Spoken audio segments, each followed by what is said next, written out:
මට අමතක වුණා.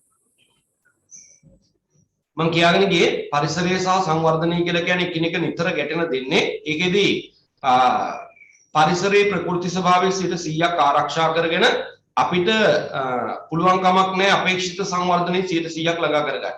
නේද? එයි මේ ප්‍රකෘති පරිසරයේ මත තමයි මේ සංවර්ධනය කියන ක්‍රියාදාමය ක්‍රියාත්මක වෙන්නේ.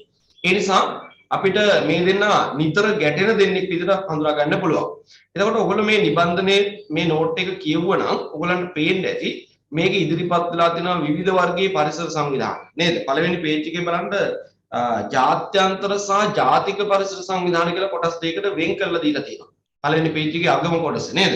ජාත්‍යන්තර මට්ටමින් කතා බහට ලක්වන පරිසර සංවිධාන 6ක් පිළිබඳව මෙතෙන්දී කරුණු පැහැදිලි කිරීම කරනවා.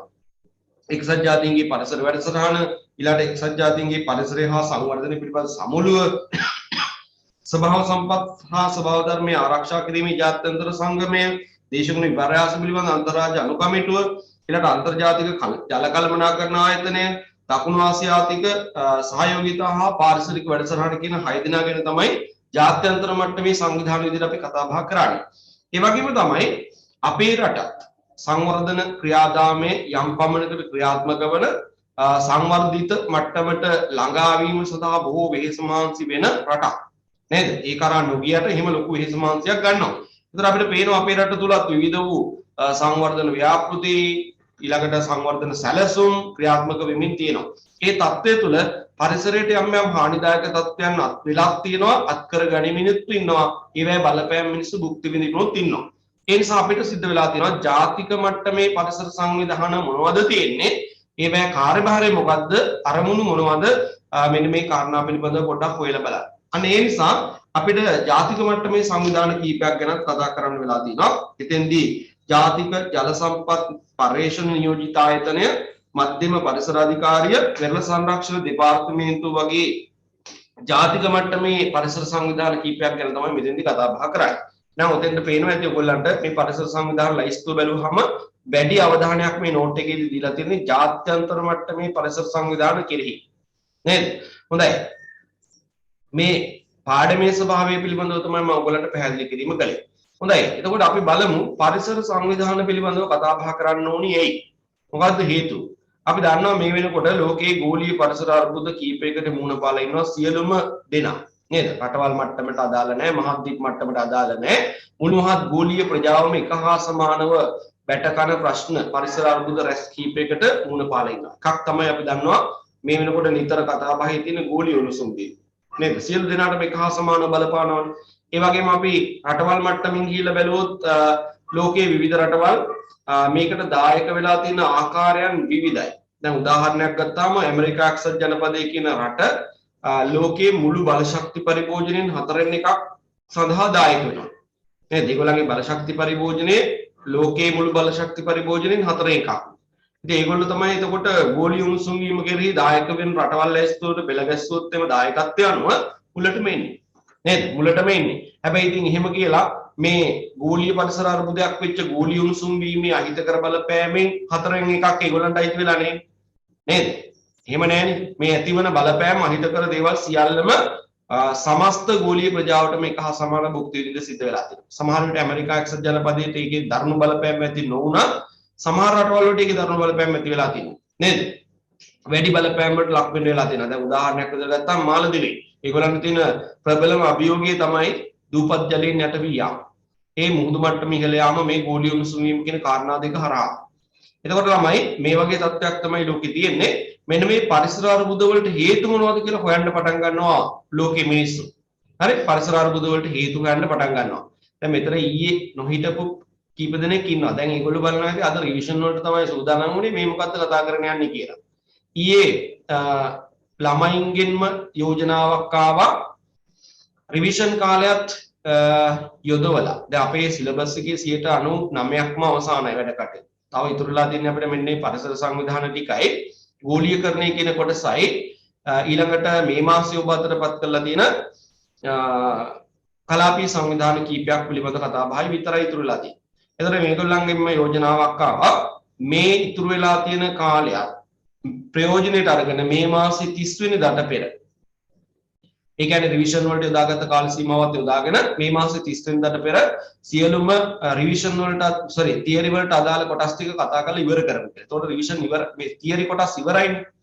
නේද? එහෙම කියලා කිව්වා. මම ඒත් එකපාරට මේකට මම කැමති වුණේ නැහැ. පස්සේ ඒගොල්ලන්ටම අවස්ථාව දුන්නා. එහෙම හොඳයිද කියලා අහලා සියලු දෙනාගෙන් අදහස් අරගෙන තමයි රිවිෂන් කාල සීමාවත් යොදාගෙන මේ ඉතුරු වෙලා තියෙන පුංචි පුංචි වැඩ කොටස් ටික ඉවර කරලා දාගමු. එතකොට අපේ තියරි කොටස් ඉවරයිනේ කියලා හිතා දාගන්න පුළුවන්. නේද?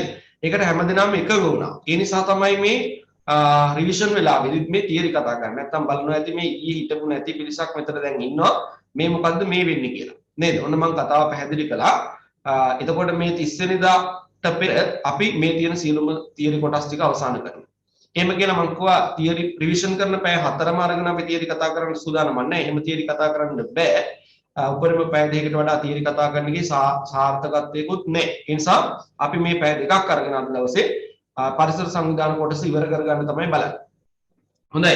එහෙනම් දැන් මම කතා කරන ආවේ ගෝලීය පරිසර අර්බුද රසක් නිර්මාණය වෙලා තිනවා. ඒවෙන් ගෝලීය ප්‍රජාව දැඩි බලපෑම් වලට ලක් වෙමින් ඉන්නවා. ඒ නිසා පරිසර සංවිධානවල අවශ්‍යතාවය දැන් වෙනකොට දැනෙමින් පවතිනවා. නේද? දැඩිව දැනෙන්න පටන් ගන්න තියෙනවා. දැන් අපි දන්නවා මේ සියලුම ගැටලු වලට පරිසර අර්බුද වලට හේතුව මොකක්ද කියලා හොයාගෙන ගියොත් අපිට හම්බ වෙන අවසානයේ කෙරවලක හේතුව ලෝකයේ ජනසංඛ්‍යාව ඝාතීය අන්දමින් වර්ධනය වීම තමයි මේ සෑම දෙයකටම හේතුව. නේද? ඝාතීය අන්දමින් වර්ධනය වෙනවා. ලෝකයේ ජනසංඛ්‍යාව ගුණාකාර ලෙස වැඩි වෙනවා. එතකොට ළමයි අපි දන්නවා මේ ගුණාකාර ලෙස වැඩිවීමේ ප්‍රතිඵලය තමයි ලෝක ජනසංඛ්‍යාව දෙගුණ වීමට ගතවන කාලය අඩු වෙලා තියෙන්නේ. නේද? ඒක අපි දන්නවනේ තියරියක් විදිහට අපි ඉගෙනගෙන තියෙනවනේ ජනසංඛ්‍යා පාඩමේ.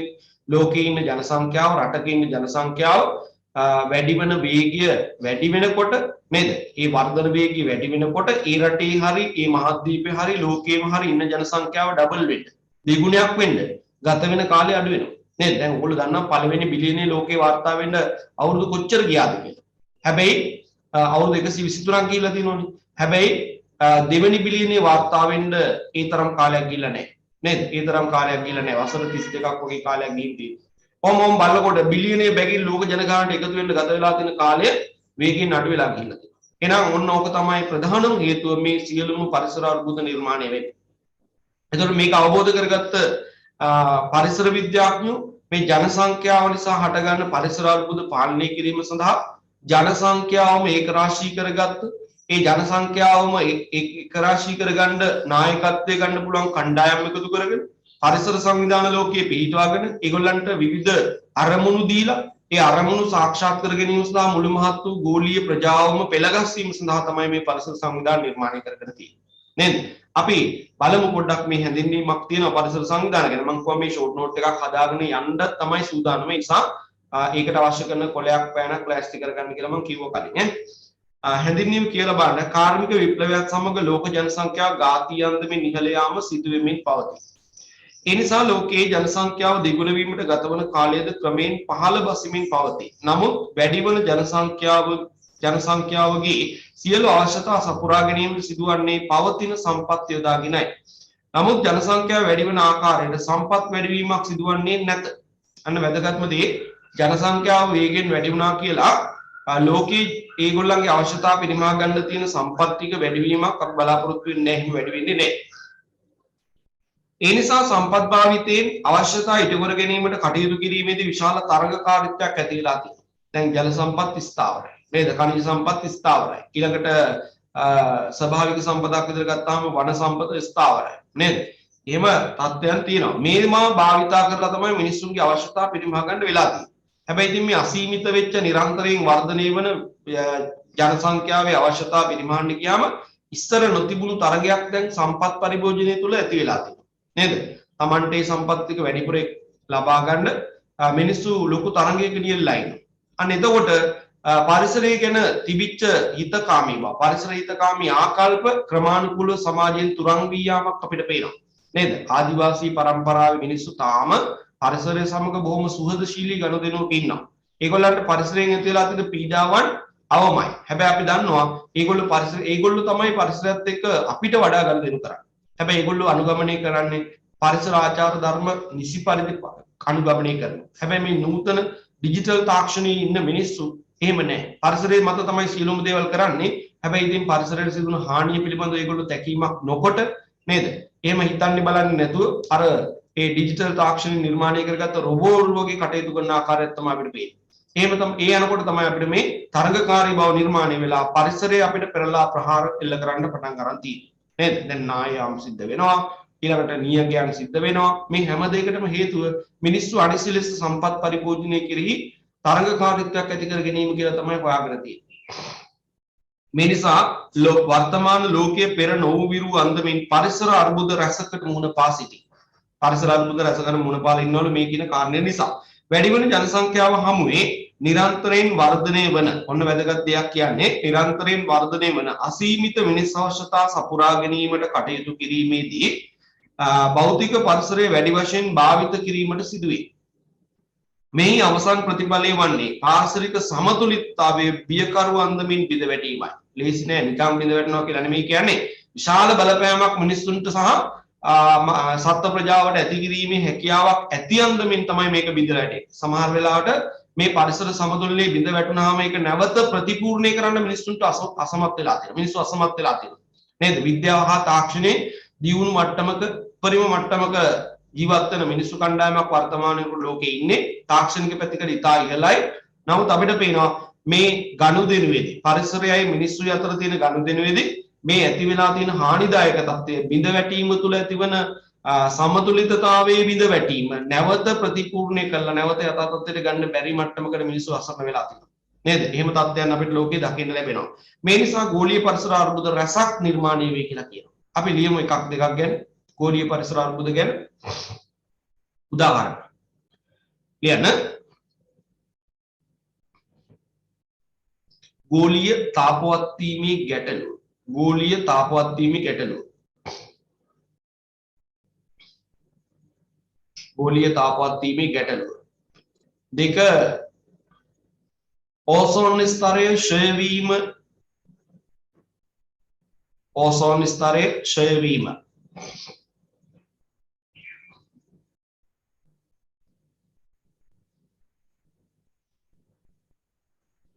ඊළඟට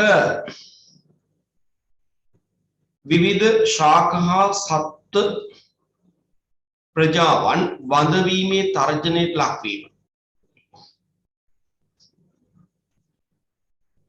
විවිධ ශාක හා සත්ත්ව ප්‍රජාවන් වඳවීමේ තර්ජනයට ලක්වීම.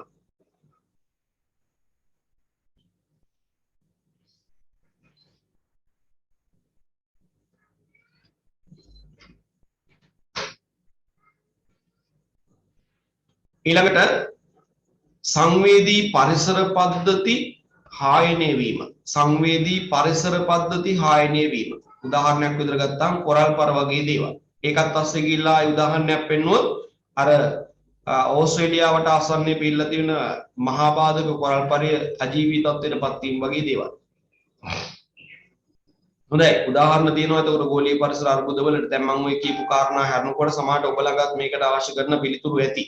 නේද? ගෝලීය වශයෙන් සාකච්ඡාවට භාජනය වෙන පරිසර අර්බුද පිළිබඳව. ඔය ඇති.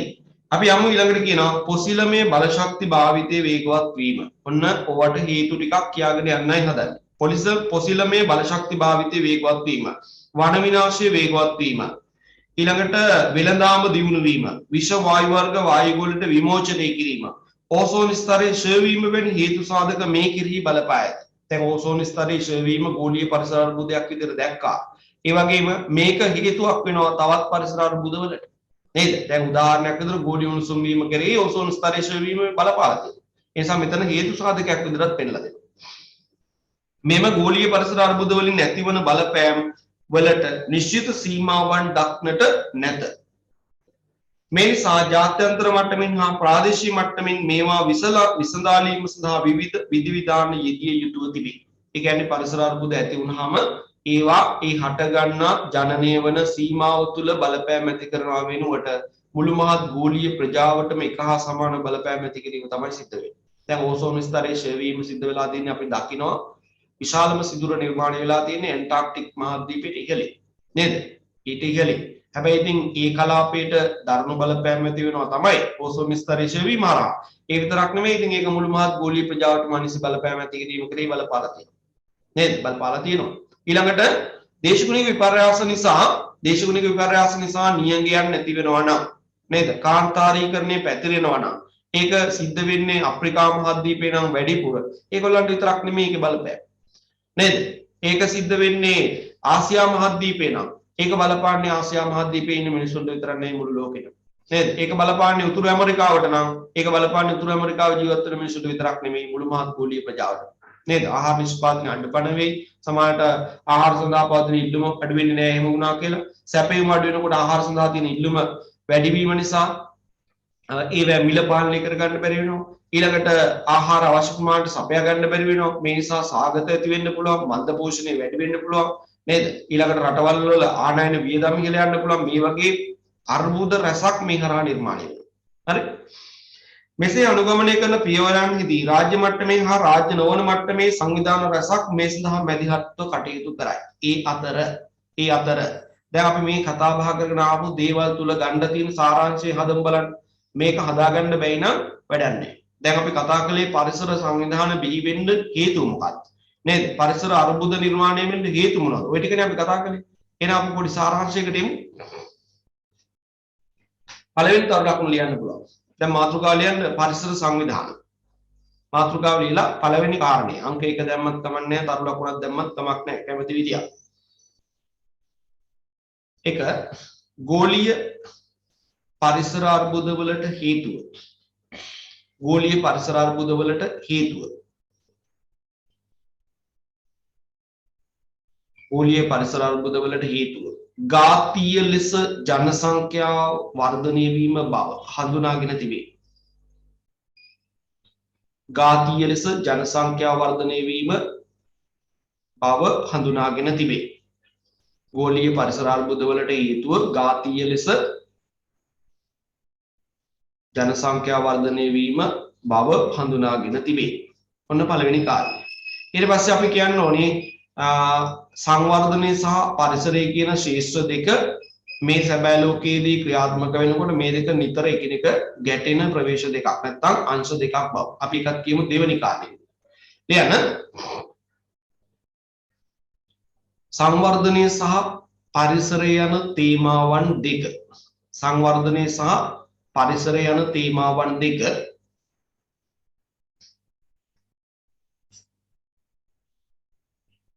නිරන්තරයෙන් ගැටෙන ශේෂ්ත්‍ර දෙකක් ලෙස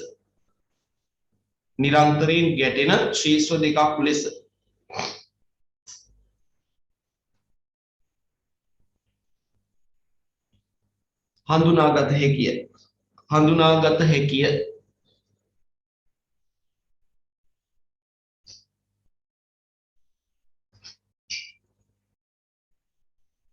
ඊට පස්සේ කියන්න ඕනේ සම්පත් පරිභෝජනයේදී තරඟකාරීත්වයක් ඇති වෙලා තියෙනවා. ඒ වගේම මේ සංවර්ධනයයි පරිසරයයි කියන ශේෂ්ත්‍ර දෙකේ ගැටීමයි ඔය කියන කාරණා ඔක්කොම නිසා පරිසර අර්බුද ලෝකේ නිර්මාණය වෙලා තියෙනවා. අපි ලියමු තුන්වෙනි කාරණය. ලියන්න.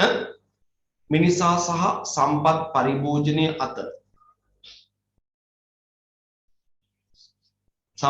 මිනිසා සහ ඔහුගේ අවශ්‍යතා පරිමසා ගැනීම. එහෙම ලියන්න. මිනිසා සහ ඔහුගේ අවශ්‍යතා පරිමසා ගැනීමේදී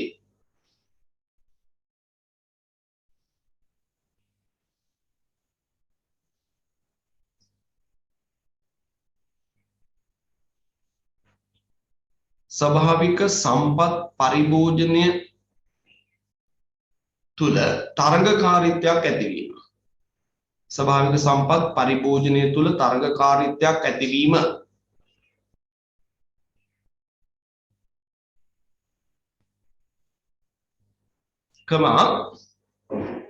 පරිසරයත් සංවර්ධනයත් යන ශේෂ්ත්‍ර එකිනෙක ගැටීම. පරිසරයත් සංවර්ධනයත් යන ශේෂ්ත්‍ර එකිනෙක ගැටීම තුල ගෝලීය පරිසර අර්බුද නිර්මාණය වේ. ගෝලීය පරිසර අර්බුද නිර්මාණය වේ.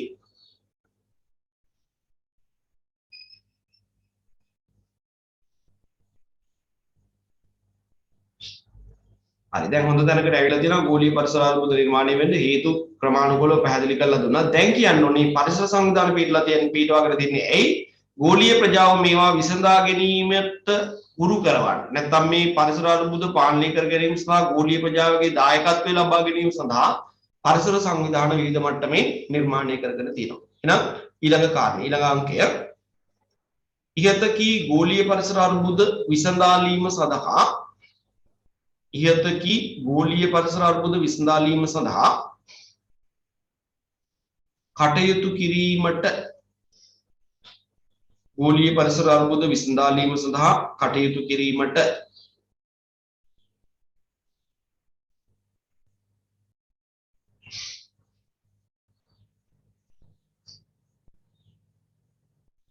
ප්‍රජාදායකත්වයේ ලබා ගැනීමේ අරමුණින් ප්‍රජාදායකත්වයේ ලබා ගැනීමේ අරමුණින් ප්‍රජාදායකත්වයේ ලබා ගැනීමේ අරමුණින්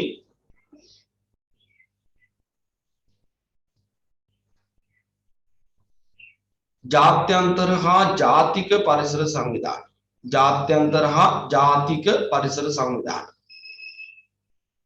පිහිටුවා තිබේ.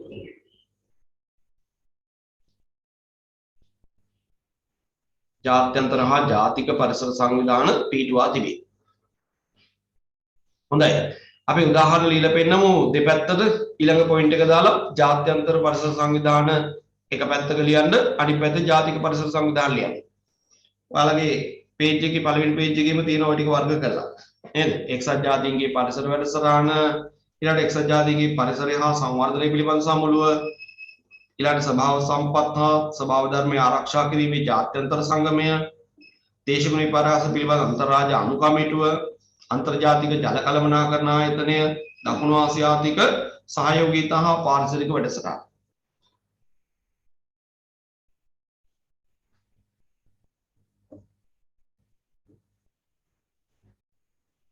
ඔය ටික ජාත්‍යන්තර මට්ටමේ ඒවා. අනිත් පැත්ත ලියන්න ජාතික මට්ටමේ ඒවා තුනක් තියනවා දීලා. ජාතික ජල සම්පත් පර්යේෂණ නියෝජිත ආයතනය. මධ්‍යම පරිසර අධිකාරිය වෙරළ සංරක්ෂණ දෙපාර්තමේන්තුව. ඔය අපේ රට තුල ක්‍රියාත්මක වෙන පරිසර සංවිධාන. හොඳයි. දැන් අපි මාතෘකාවකට එමු. පළවෙනි එක කියලා. අපේ එක්සත් ජාතීන්ගේ පරිසර වැඩසටහන කියන සංවිධානය ගැන අපි පොඩි කතා බහකට යන්නයි හදන්නේ. එක්සත් ජාතීන්ගේ පරිසර වැඩසටහන. මේකට කියනවා United Nation Environment Project. ඒ නිසා කෙටි නමක් හදලා තියෙනවා UNEP කියලා. UNEP. UNEP කියලා කියනවා ඈ.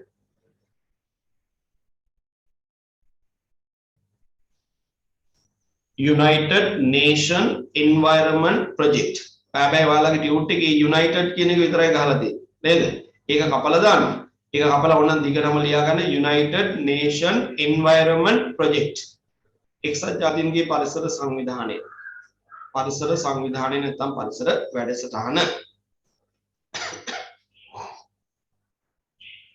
කෙටි නම ලියා ගන්න. ඒක වැදගත්. සමහර විට ඔය කෙටි නම දීලා අහන්න පුළුවන් මේකේ තේරුම මොකද්ද කියලා. නේද? බහුවර්ණ ප්‍රශ්න වල අහන්න පුළුවන්. ඒකේ කෙටි නම ලියා ගන්න UNEP.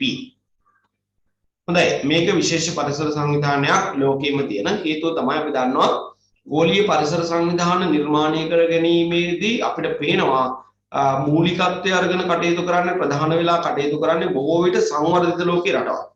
නේද? සංවර්ධිත ලෝකයේ රටවල්. එහෙම කටයුතු කරනකොට අපිට පේනවා සමහර පරිසර සංවිධාන පිහිටුවා ගැනීමේ කාර්යයේදී මූලස්ථාන වගේ දේවල් ආරම්භ කරන්නේ තේ රටවල්. ඒ කියන්නේ මූලිකත්වය ගන්න රටේ තමයි බොහෝ විට ඒ අදාළ මූලස්ථානේ පිහිටවා ගන්න. හැබැයි අපිට මේක විශේෂයි මෙන්න මේ කාරණේදී අපිට පේනවා ලෝකයේ පරිසරය හා සංවර්ධනය කියන තේමාවන් වලදී ඇතිවන පරිසර අර්බුද විසඳාලීම සඳහා නිර්මාණය කරගන්න පරිසර සංවිධාන බොහෝමයක් අතරින් සංවර්ධනය වෙමින් පවතින රටක මූලස්ථානයේ පිහිටවල ආරම්භ කරපු එකම පරිසර සංවිධානය මේක. ඒ නිසා අපිට මේ පරිසර සංවිධානයේ පරිසර වැඩසටහන වැදගත්. ඒ නිසා පළවෙනි කාරණේම අපිට එතන ලියන්න පුළුවන්. අපි ලියමු ෂෝට් නෝට් එකක් විදිහට. පළවෙනි කාරණය UNEP ගැන කියන පළවෙනි කාරණය සංවර්ධනය වෙමින් පවත්නා රටක සංවර්ධනය වෙමින් පවත්නා රටක සංවර්ධනය වෙමින් පවත්නා රටක මූලස්ථානය පිහිට වූ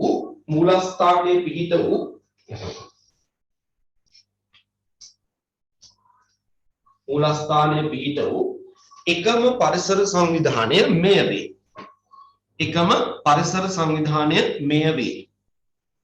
කවුද මේ කියන්නේ? යුනික්.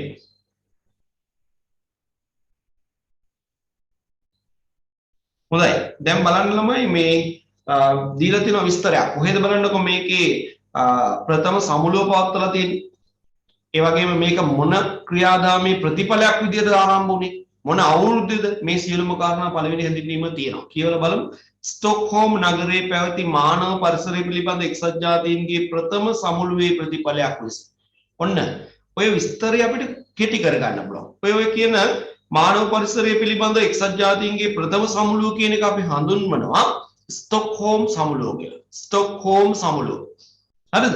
ඒ නිසා අපිට දිග නම ඕනේ අතහැරලා දාන්න පුළුවන්. එහෙනම් අපිට කියන්න පුළුවන් දෙවෙනි කාරණය එක්සත් ජාතීන්ගේ පරිසර වැඩසටහන ස්ටොක්හෝම් සමුළුවේ ප්‍රතිඵලයක් ලෙස හඳුනා ගන්න පුළුවන්. නේද? එහෙනම් දෙවෙනි තර ලකුණ දාලා ලියන්න.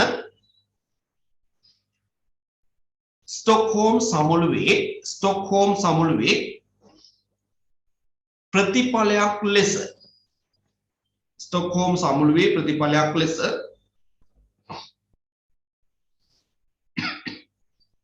එක්සත් ජාතීන්ගේ පරිසර වැඩසටහන ආරම්භ වේ. නැත්නම් ආරම්භ වී තිබේ.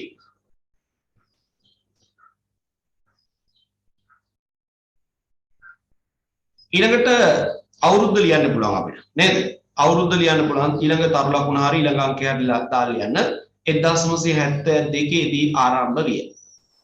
ඒක ඉතා කෙටි කරගන්න අපිට අවශ්‍ය මේ ටික. 1972 දී ආරම්භ විය.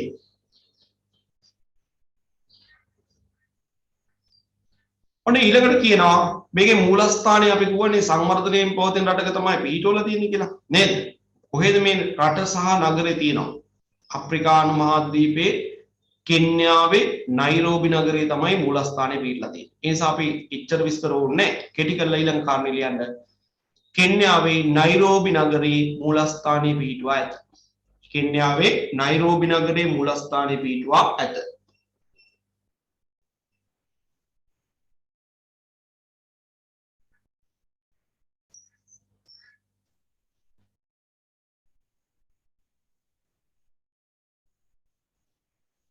හොඳයි. දැන් මේ සංවිධානයේ පිහිටුවීමේ ප්‍රධාන අරමුණු දෙකක් තියෙනවා. ප්‍රධාන අරමුණු දෙකක් තියෙනවා ළමයි. පොඩ්ඩක් පහළ තියෙනවා විස්තරය කියවන්නකෝ බලන්න. මේ සංවිධානයේ කාර්යභාරය කියලා දක්වලා තියෙන තැන අරමුණු දෙකක් අන්තර්ගත කරලා තියෙනවා. බලන්න පළවෙනි කාරණේ කියනවා 1972 නේ මේකේ පිහිටවන්නේ. එතකොට එතන ඉඳලා ඉස්සරහට සමාජික රටවල් මේ සංවිධානයේ සමාජිකත්වයේ අරගෙන තියෙන රටවල් වල පරිසරය සම්බන්ධ ප්‍රතිපත්ති වැඩසටහන් සකස් කිරීමේදී නායකත්වය දෙන්න. ඔන්න ඒක අරමුණ. මේ සංවිධානයේ පිටවගෙන තියෙන ඒක අරමුණක් තමයි මේකේ සමාජිකත්වය ලැබූ රටවල් ඔක්කොම නේ ලෝකයේ මේකේ සමාජිකත්වය ලැබූ රටවල් වල පරිසරය සම්බන්ධ වැඩසටහන් හදනකොට ප්‍රතිපත්ති නිර්මාණය කරනකොට ඒකට නායකත්වය දීලා මූලිකත්වය දීලා කටයුතු කිරීම ඒක අරමුණක්. දෙවැනි කාරණේ කියනවා බලන්න 21 වන සියවසේ න්‍යාය පත්‍රය නම් මිහිතල සමුළුවේ යෝජනා ක්‍රියාත්මක කිරීම. අපි ඒක ඉස්සරහට කතා කරනවා. හරි 21 වන සියවසේ සඳහා ලෝකේ න්‍යාය පත්‍රය සකස් කළා මිහිතල සමුළුවේ. මේක කරන්නේ දකුණු ඇමරිකාවේ බ්‍රසීලයේ රියෝ ද ජනේරෝ නගරේ. හරි ජූනි මාසේ 3 වෙනිදා ඉඳලා ජූනි මාසේ 14 වෙනිදා දක්වා ගෙවිච්ච කාල සීමාව තුළ ලෝකේ විශාල රටවල් සංඛ්‍යාවක රාජ්‍ය නායකයෝ එකතු වෙලා 21 වන සියවසේ තුළ කළ යුතු නොකළ යුතු දෑ. ඒ කියන්නේ අර පරිසරය සහ සංවර්ධනය කියන තේමාවන් දෙක ගැටීම නිසා ඒ වෙනකොට පරිසරයේ විශාල අර්බුද රැසකට මුහුණ පාලා ඉන්නවා. ගෝලීය වශයෙන් පරිසරයේ පාරිසරික අර්බුද රැසක් නිර්මාණය වෙලා මිනිස්සු පීඩාවට පත්වන කාලවකවානුව. ඒ කාලවකවානුව තුළ තමයි මේගොල්ලෝ මේ එකතු වෙලා දකුණු ඇමරිකාවේ රියෝ ද ජනේරෝ නගරයට එකතු වෙලා මේ ඉදිරි ශතකයේ තුළ ලෝකේ කවර ක්‍රියාමාර්ග පරිසරය සම්බන්ධයෙන් අනුගමනය කළ යුතුද කියන කාරණේ පිළිබඳ සැලැස්මක් හදාගත්තා මේ මිහිතල සමුළුවේදී. ඒක ගැන තමයි මේ කියන්නේ. ඒකෙන් යම් යම් යෝජනා වලට ආවා. ඒවා සැබෑ ලෝකයේදී ක්‍රියාත්මක කිරීමේදී ඒකට ප්‍රමුඛත්වය දීලා නායකත්වය දීලා කටයුතු කරන එක දෙවෙනි අරමුණ. එහෙනම් අපි ලියමු මේ සංවිධානය නිර්මාණය කර ගැනීමේ ප්‍රධාන අරමුණු දෙකක් නේ. ලියන්න. යුනිට් නිර්මාණය කර ගැනීමේදී යුනිට් කෙටි අකුරින් ලියන්න කෙටි සංකේත වලින් දාගත්ත ටික මේ කියන්නේ යුනිට් නැත්නම් එක්සත් ජාතීන්ගේ පරිසර සංවිධානය පිටුවා ගැනීමේ ප්‍රධාන අරමුණු දෙකකි. එක්සත් ජාතීන්ගේ පරිසර සංවිධානය නැත්නම් පරිසර වැඩසටහන පිටුවා ගැනීමේ අරමුණු දෙකකි. 1 සිය සමාජික රටවල පරිසර වැඩසටහන් සහ ප්‍රතිපත්ති සැකසීමේදී සිය සමාජික රටවල පරිසර වැඩසටහන් සහ ප්‍රතිපත්ති සැකසීමේදී පරිසර වැඩසටහන් සහ ප්‍රතිපත්ති සැකසීමේදී නායකත්වය ලබා දීම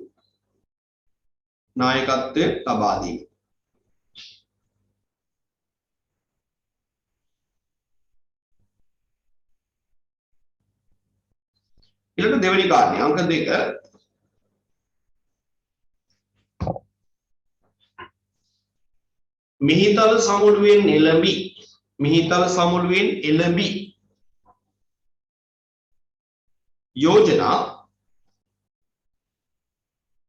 මිහිතල සමුළුවෙන් එළඹි යෝජනා ක්‍රියාත්මක කිරීම.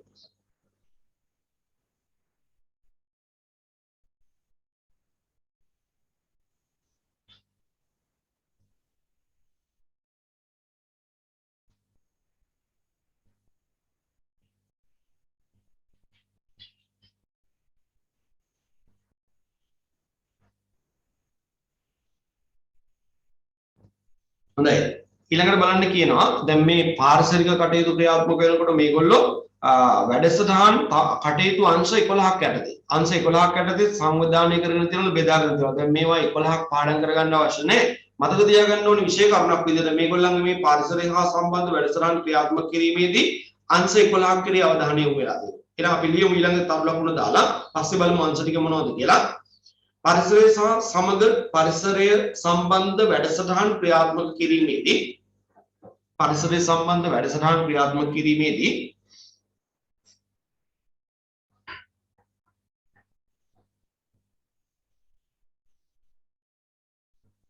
ශේෂ්ත්‍ර 11ක් කෙරෙහි නැත්නම් අංශ 11ක් කෙරෙහි අවධානය යොමු වීම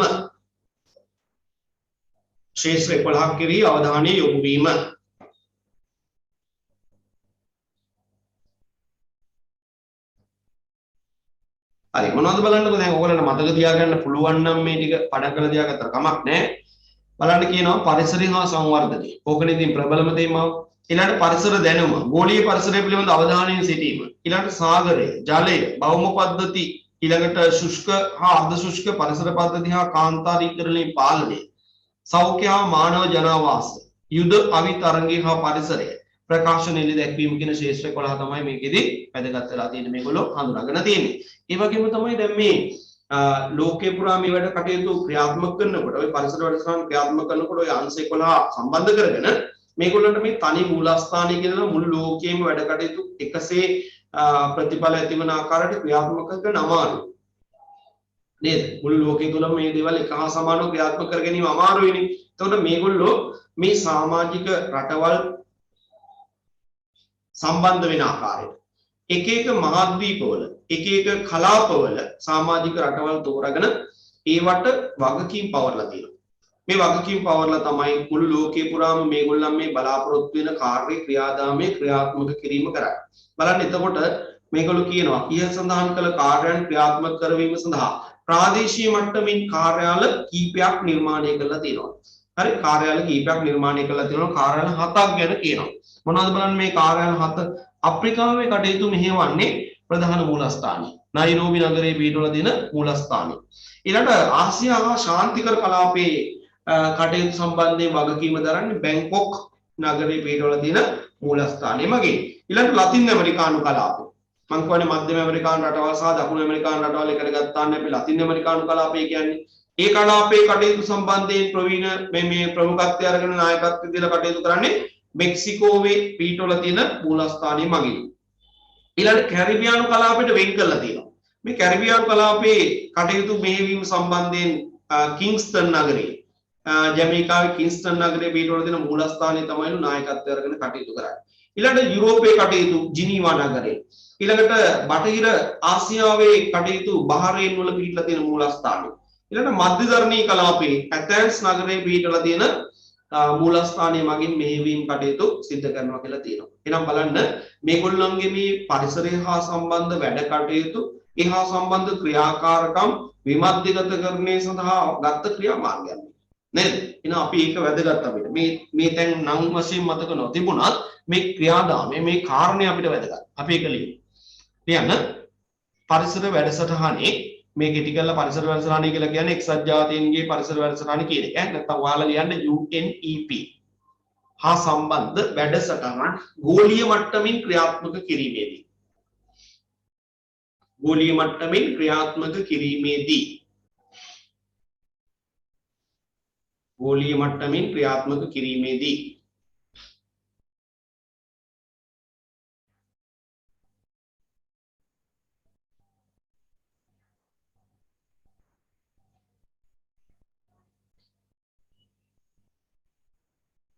එකී ක්‍රියාවලිය පහසු කර ගැනීම සඳහා ප්‍රාදේශීය මට්ටමින්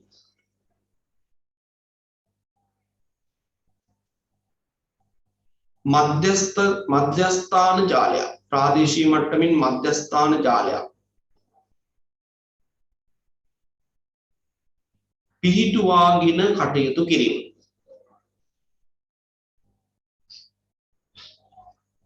ප්‍රාදේශීය මට්ටමින් මධ්‍යස්ථාන ජාලයක් පිහිටුවාගෙන කටයුතු කිරීම. ඕන උදාහරණයක් දෙකක් දාන්න ඔය ටික හතක් තියෙනවා ඔක්කොම ඕනේ. අපේ කලාපේ වැඩ කටයුතු කරන්නේ කවුද කියන එකයි ඔය අප්‍රිකානු කලාපේ කටයුතු කරන්නේ කවුද අප්‍රිකානු කලාපේ එපා නයිරෝබි මූලස්ථානයේ බව දන්නවනේ වෙන එකක් ගන්න. ආසියා ශාන්තිකර කලාපේ බැංකොක් මූලස්ථානයේ වගේ කියලා දාන්න. ඊළඟට දාන්න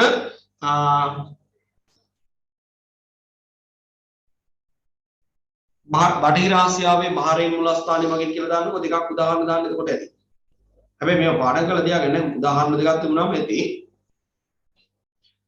හොඳයි ඒ වගේම බලන්න මේ එක් කටයුතු පවත්වාගෙන යනකොට මෙහෙම කතාවකුත් කියනවා. මේට අමතරව මෙම සංවිධානයේ පාරිසරික ශාස්ත්‍ර විෂයන් කීපයකට බෙදා ඒවා විශේෂ ලේකම් කාර්යාල 5ක් යටතේ ක්‍රියාත්මක කිරීමක් සිද්ධ කරලා තියෙනවා. මොනවද බලන්නකො මේ විශේෂ ක්‍රියාකාරකම් ශාස්ත්‍ර තියෙනවා. හානිකර රසායන ද්‍රව්‍ය ගැන කතා කරනකොට කර්මාන්ත හා පරිසරය ගැන කතා කරනකොට ඊළඟ හානිකර රසායන ද්‍රව්‍ය දේශ සීමා හරහා ප්‍රවාහණය හා ඒවා බැහැර කිරීම පාලනය කිරීම සම්බන්ධයෙන් කටයුතු කරනකොට ඊළඟ වදවීමේ තර්ජනයට ලක්ව ඇති සත්ව ප්‍රජාවන් පිළිබඳව ඒවා වෙළඳාම පිළිබඳව කතා කරනකොට ඊළඟ සංක්‍රමණික සත්වයන් පිළිබඳව කතා බහ කරනකොට එක් එක් ලේකම් කාර්යාල වලට මේ වගකීම් පවර්ලා තියෙනවා.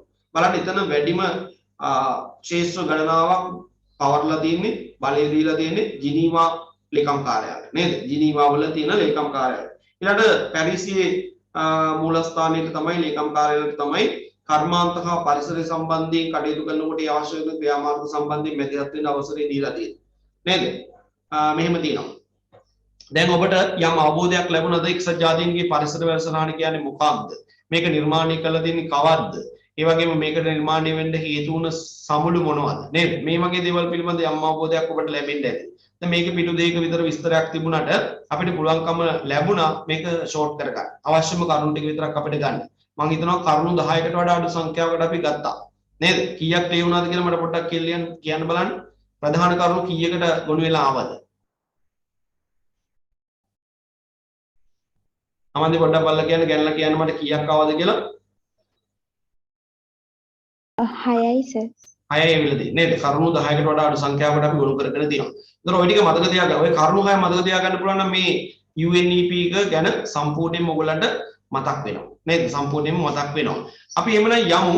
දැන් ඔයගලන්ට මතකයි මේ UNEP එකක් මැදිහත් වෙලා ඉන්නවා එක්තරා ගෝලීය පරිසර සමුළුවක එළඹි යෝජනා ක්‍රියාත්මක කරන්න. අන්නේ සමුළුව ගැන කතා කරන්න යන්නයි හදන්නේ. මොකද්ද මේ මිහිතල සමුළුව? මේකට මිහිතල සමුළුව කියනවා, මිහිකත සමුළුව කියලා කියනවා. නේද? නමුත් මේක හඳුන්වන නිශ්චිත නමක් තියෙනවා. මොකද්ද? එක්සත් ජාතීන්ගේ පරිසරය හා සංවර්ධනය පිළිබඳ සමුළුව කියලා තමයි කියන්නේ. මිහිතල සමුළුව කියන එක හඳුන්වන්නේ එක්සත් ජාතීන්ගේ පරිසරය හා සංවර්ධනය පිළිබඳව පවත්වපු සමුළුව විදිහට. සමහරවිට ඕකම බහුවන ප්‍රශ්නයකට අහන්න පුළුවන්. මිහිතල සමුළුව හඳුන්වන නම වන්නේ කියලා. නේද? එහෙම නැත්නම් එක්සත් ජාතීන්ගේ පරිසරය හා සංවර්ධනය පිළිබඳ සමුළුව හඳුන්වන නම කුමක්ද කියලා මිහිතල සමුළුවත් එක්ක තව නම් කීපයක් දාලා අහයි. ඒ නිසා ඒකත් අපිට වැදගත් ඈ. බලන්න ඔයගොල්ලෝ දන්නවා කාර්මික විප්ලවය නිර්මාණය වෙලා ඒක ක්‍රියාත්මක වෙනකොට නෙමෙයි ජනසංඛ්‍යාව වැඩිවීම වෙලා කාර්මීකරණයක් වෙලා අවිධිමත් නාගරිකීකරණයක් වෙලා ලෝකේ පරිසර අර්බුද විශාල ප්‍රමාණයක් නිර්මාණය වෙන්න පටන් ගන්න ළමයි. ඔය ඔක්කොම ටික සිද්ධ වෙන්නේ 20 වෙනි සීවසේදී. 20 වෙනි සීවසේදී. ඒතර මේ යන තත්ත්වය දිහා බලපු පරිසර විද්‍යාඥයන්ට දකින්න ලැබෙන්නේ අනාගතයේ සම්බන්ධ සුබදායි තත්ත්වයක් නෙමෙයි. ඒ වෙනකොට ගොඩනැගිලා තියෙන පරිසර අර්බුද විශ්ලේෂණය කරපු අය කල්පනා කරනවා මේ පවතින තත්ත්වය කොහොමත් ඉස්සරහට යනවා. ඒ ගියොත් 21 වන සීවසයේ ලෝකය බරපතල පරිසර අර්බුද රැසකට තල්ලු වෙලා යනවා. බොහොම අඳුරු බොහොම භයානක චිත්‍රයක් තමයි මේගොල්ලෝ අනාගතය සම්බන්ධයෙන් දැක්කේ. ඒ වෙනකොට හිටපු පරිසර නියෝජිතයෝ නැත්නම් පරිසර විද්‍යාඥයෝ. ඒතකොට ඒගොල්ලෝ කල්පනා කරනවා මේක මේ විදිහට නිකන් විභාගات යන්න දෙන්න බෑ. ඒ නිසා මේගොල්ලෝ තීරණය කරනවා ලෝකේම රටවල් වල නායකයෝ එකතු කරගෙන මේ පිළිබඳ පුළුල් සාකච්ඡාවක් කරන්න ඕනේ කියලා. හරි පුළුල් සාකච්ඡාවක් කරන්න ඕනේ කියලා කියනවා. එතෙන්දී නෝර්වේ රටේ ඉන්න අගමැතිනියක් එයාගේ නම ග්‍රෝ හාලෙම් බ්‍රූඩ්ලන්ඩ්. හරි ග්‍රෝ හාලෙම් බ්‍රූඩ්ලන්ඩ් කියන අගමැතිනිය තමයි මේ කටයුත්තේදී නායකත්වය ගන්නේ. මේ නෝර්වේ රටේ හිටපු ග්‍රෝ හාලෙම් බ්‍රූඩ්ලන්ඩ් කියන මැතිනිය සම්බන්ධ වෙලා සමුළුවක් පවත්වනවා. මේකට නම ලැබෙනවා මෙයාගේ නායකත්වයෙන් මේ වැඩේ ආරම්භ කරපු නිසා බ්‍රූට්ලන්ඩ් සභාව නැත්නම් බ්‍රූට්ලන්ඩ් කොමිසම කියලා. නැත්නම් බ්‍රූට්ලන්ඩ් සමුළුව කියලා. මෙන්න මේ සමුළුවේදී ලෝකේ ප්‍රධාන රටවල් ගණනාවක නායකයෝ එකතු කර ගන්න අවස්ථාව ලැබෙනවා. ඒ ලැබිලා අර පරිසර විද්‍යාඥයෝ 20 වන සියවසේ තුල හඳුනාගත්ත පරිසර ගැටලු ටික විශ්ලේෂණය කරනවා. පෙන්නලා දෙනවා. මේ බලන්න මෙන්න මෙහෙමයි මේ දැන් මේ කොට ඇතුළත් තියෙන පරිසර අර්බුද මෙහෙමයි. මේ යන විදිහට ගියොත් 21 වන සියවසේදී මුළු ලෝකෙම දැඩි පරිසර අර්බුද රැසකට මුහුණ පාන තත්ත්වයක් නිර්මාණය වෙනවායි කියලා පෙන්නලා දෙනවා.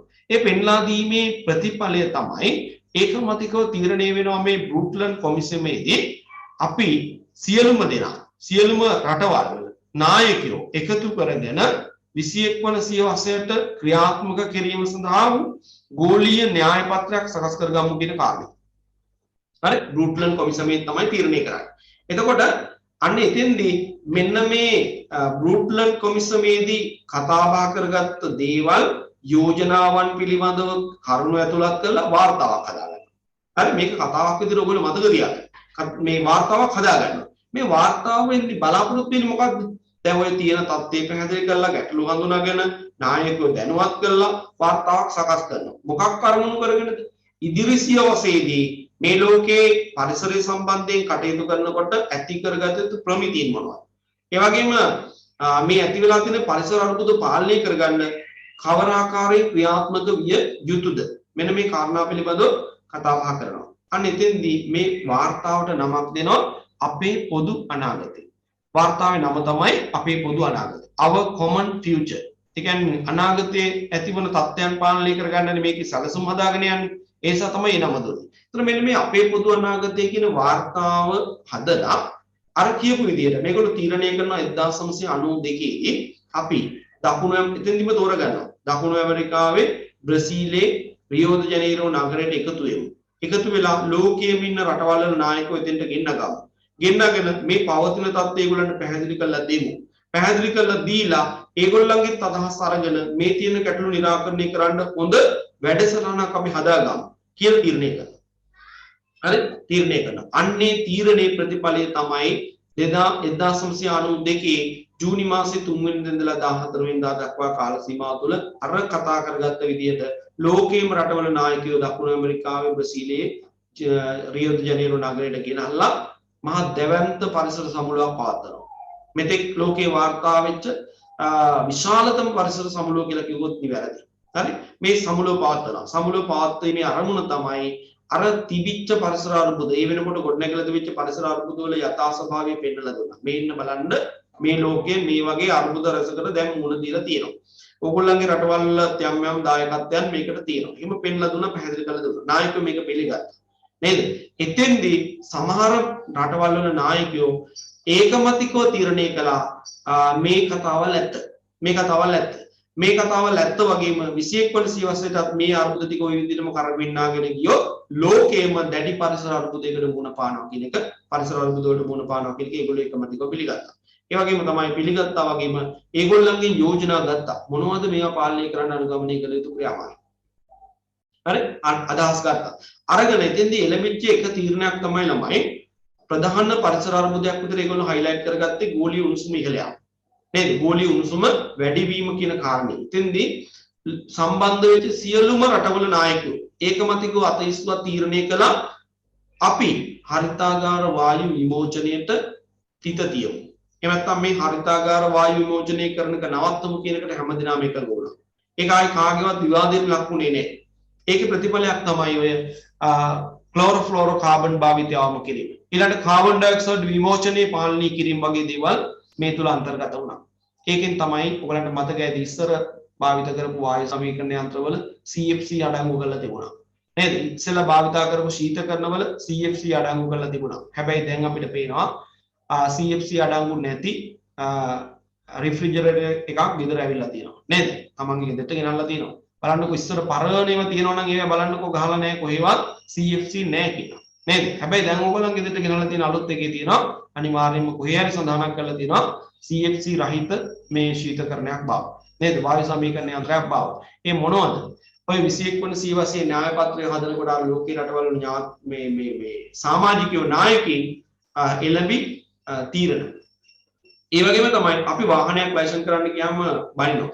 නේද? ඒ කාබන් බද්දක් අය කරනවා. ඊළඟට දුම් පරීක්ෂණයක් කළා ඒකට සල්ලි ගෙවන්න වෙලා තියෙනවා. නේද? මිනිස්සු බනිනවා. හැබැයි බැන්නට අපිත් එදා රියෝ ද ජනේරෝ නගරේ පවත්වපු මිහිතල සමුළුවට සම්බන්ධ වෙලා අර ඒකමතිකව අත උස්සලා තීරණය කරගත්තානේ මේ දේවල් ක්‍රියාත්මක කරමු කියලා. අන්නේ තැන්වලදී එළඹි තව යෝජනාවක් තමයි දැන් ඔය අපි අකමැත්තෙන් වුණත් ක්‍රියාත්මක කරන්නේ. මොකද්ද? වාහන දුම් පරීක්ෂණය නැත්නම් වායු විමෝචන පරීක්ෂණය කළ යුතුයි කියන කාරණය. ඒකලා මේ වායු ගෝලයට හිතකර නොවන වායු පිට කරන වාහන භාවිතේ අයින් වෙමු කියන කාරණේ තීරණය කළා. ඒක තමයි දැන් මේ අපේ රටේ සැබෑ ලෝකයේ අත්ආදර්ශය තුළ ක්‍රියාත්මක වෙන්නේ. නේද? අපිට ප්‍රශ්නයක් තියෙනවා අතරම ලොකු මුදලක් මේ හරහා එකතු කරගන්නවා. ඒක පරිසරයේ ඇතිවන මේ අර්බුද පාලනය කරගන්න කවර ආකාරයෙන් යොදා ගන්නවද කියන ගැටලුව තමයි අපිට තියෙන්නේ. නැත්නම් ඒ ක්‍රියාදාමය හොඳයි. නේද? එහෙනම් ඔන්න ඔයගේ ක්‍රියාවලින්ට ඔය වගේ තීරණ වලට එළඹිලා 21 වන සියවසේ තුළ ඒවා ක්‍රියාවට නම් වල පවතින පරිසර අර්බුද පාලනය කරගන්න අලුත් පරිසර අර්බුද ඇතිවීම වළක්වා ගන්න ගත්ත ක්‍රියාදාමයක ප්‍රතිඵලයක් තමයි ළමයි මේ මිහිතල සමුළුව කියලා කියන්නේ. අපි පොඩ්ඩක් කියවලා බලමු. එක්සත් ජාතීන්ගේ පරිසර වැඩසටහනේ මඟ පෙන්වීම යටතේ. හරි අපි අර කලින් කතා කරපු එක ගැන කියන්නේ. යටතේ 1992 ජූනි මාස 3 වෙනිදා සිට 14 දක්වා බ්‍රසීලයේ රියෝ ද ජනීරෝ නුවරදී එක්සත් ජාතීන්ගේ පරිසරය හා සංවර්ධනය පිළිබඳ සමුළුව හිවත් මිහිතල සමුළුව පවත්වන ලදී. ඔතෙන්ට එන්න එපා ඉස්සෙල්ලා. හරි අපි නිකමට කියවගෙන යමු. කියවගෙන ගිහිල්ලා මේ පල්ලෙහා තියෙනවා ආපහු අංක 2 එක්සත් ජාතීන්ගේ පරිසරය හා සංවර්ධනය පිළිබඳ සමුළුව කියලා මාතෘකාවක් ආපහු දාලා අන්න එතන තියෙනවා වැදගත් කාරණා ටිකක් ඉස්සෙල්ලා ලියාගන්න. නේද? මේක ආරම්භ වෙන්න හේතුව කියන්නේ නේද? 21 වන සියවසේ න්‍යාය පත්‍රය හදන්න බලාපොරොත්තු වෙයි. අර බෘට්ලන්ඩ් සභාව මගින් තීරණය කරගත්තා. ඒ කතාව ඕනි. ඒ ටික ලියලා තමයි අතෙන්ට එන්නේ. හරි? එස අපි ඔහොම කියවගෙන යනවා. පරිසරයේ ගුණාත්මකව රැක ගැනීම. පාරිසරික වශයෙන් යහපත් වූ සංවර්ධනයක් පවත්වාගෙන යාම සඳහා අවශ්‍ය යෝජනා මෙහිදී ඉදිරිපත් කොට තිබේ. මෙම සමුළුවේ අරමුණු අතර ඔන්න බලන්න මේ මිහිතල සමුළුවේ අරමුණු වල මොනවද තියෙන්නේ කියලා ඒ රටවල ආර්ථික හා පාරිසරික රටාව පාලනය සඳහා නීති සැකසීම. ඊළඟට පරිසරය ආර්ථිකය අතර සම්බන්ධතාවයට හානි කරන අංශ පිළිබඳව ක්‍රියා කිරීමට සැලැස්මක් සකස් කිරීම. ලෝක පරිසරයේ සුරැකීම සඳහා අවශ්‍ය මූල්‍ය සම්පත් හා තාක්ෂණය ලබා දීම. ඊළඟට කාලගුණී පරිසර ජීව විද්‍යාත්මක වෙනස්වීම සහ වන සංරක්ෂණය පිළිබඳ ගිවිසුම් වලට අත්සන් තැබීම. ඉහත කාර්යයන් ශක්තිමත් කිරීම සඳහා අවශ්‍ය ආයතනික ව්‍යුහය ශක්තිමත් කිරීම යන ආදී කාරණා තමයි මේකේ අරමුණ වෙන්නේ. අපි ඕවත් පුළුවන් තරම් කෙටි කරලා ලියාගමු. ඊට පස්සේ කියනවා මෙහෙම. ඊට පස්සේ ටික තමයි ඉස්සෙල්ලම ලියා ගන්න ඕනේ ෂෝට් නෝට් එකේ ලියනකොට. හරි. එක්සත් ජාතීන්ගේ පරිසර වැඩසටහනේ මඟ පෙන්වීම යටතේ 1992 බ්‍රසීලයේ රියෝ ද ජනේරෝ නගරයේදී මිහිතල සමුළුව පවත්වා තිබේ. ඒක අපි දන්න දෙයක්. නෝර්වේ අගමැතිනිය වන ග්‍රෝහාලිම් බෘට්ලන්ඩ් මැතිනිය සභාපතිත්වයෙන් පිහිට වූ පරිසරය හා සංවර්ධනය පිළිබඳ කොමිසම තව නමකින් කිව්වොත් මේකට මොකක්ද කියන්නේ? අර ග්‍රෝහාලිම් බෘට්ලන්ඩ් කියන පුද්ගලයා ඒ කාන්තාව මූලිකත්වයේ ගත්ත නිසා මේ සමුළුවට කොමිසමට කියනවා බෘට්ලන්ඩ් කොමිසම කියලා. මොකක්ද ඒකේ නියම නම? පරිසරය හා සංවර්ධනය පිළිබඳ කොමිසම. නේද? ඒකට එන අන්වර්ථ නාමය මොකද්ද? බෘට්ලන්ඩ් කොමිසම. හරි? ඔතනින් තමයි අපිට පටන් ගන්න තියෙන්නේ. මේ සකස් කළ අපේ පොදු අනාගතේ නම් වාර්තාව හේතු වෙලා තියෙනවා. එහෙනම් අපි ලියමු. දැන් ඔයගොල්ලෝ මාතෘකාව ලියන්න ඇති එක්සත් ජාතීන්ගේ පරිසරය හා සංවර්ධනය පිළිබඳ සමුළුව කියලා. නේද? ඒක යටතේ පළවෙනි කාරණේ ලියන්න. පරිසරය හා සංවර්ධනය පිළිබඳ කොමිසම හිවත්. පරිසරය හා සංවර්ධනය පිළිබඳ කොමිසම හිවත්. බෘට්ලන්ඩ් වචනේ තියෙනවා නෝට් එකේ බෘට්ලන්ඩ්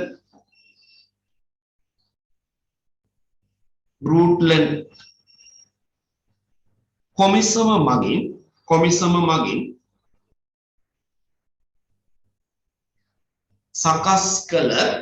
සකස් කළ අපේ පොදු අනාගතය our common future අපේ පොදු අනාගතය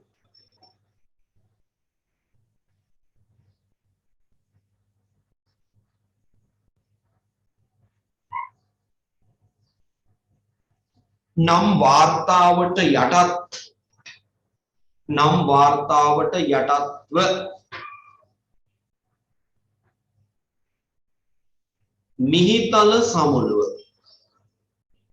යටත්ව මිහිතල සමුළුව පවත්වා තිබේ.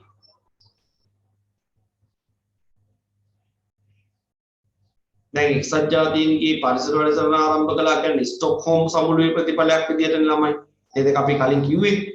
ඒ වගේම මිහිතල සමුළුව පවත්වන්නේ මොන සමුළුවක මොන දෙයක ප්‍රතිඵලයක් විදිහද කියලා කියන්න ඕනේ. ඒ නිසා තමයි දැන් කිව්වේ පරිසරය හා සංවර්ධනය පිළිබඳ කොමිසම නැත්නම් බෘට්ලන්ඩ් සභා වාර්තාව කියන එක මුල් කරගෙන තමයි මිහිතල සමුළුව පවත්වන්නේ. දැන් ඒක පැහැදිලි. හරි. එහෙනම් අපි පවත්වපු තැන ගැනයි අවුරුද්ද ගැනයි කාලවකවානුව ගැනයි ලියන්න. ඊළඟ තර ලකුණ 1992 ජූනි 3 සිට 14 දක්වා 1992 ජූනි 3 සිට 14 දක්වා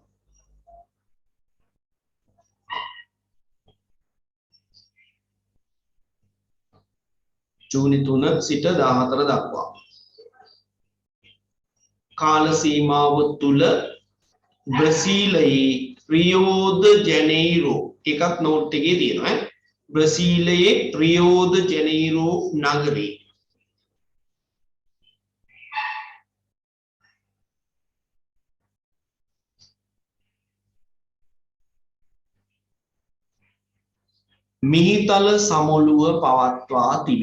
මිහිතල සමුළුව පවත්වා තිබේ.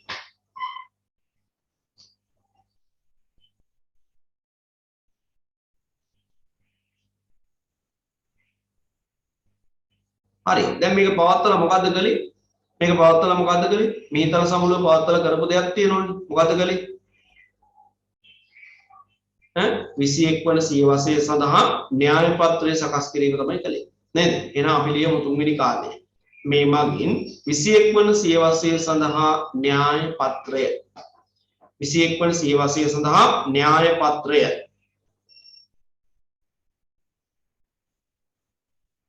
සකස් කිරීම සිදුවිය.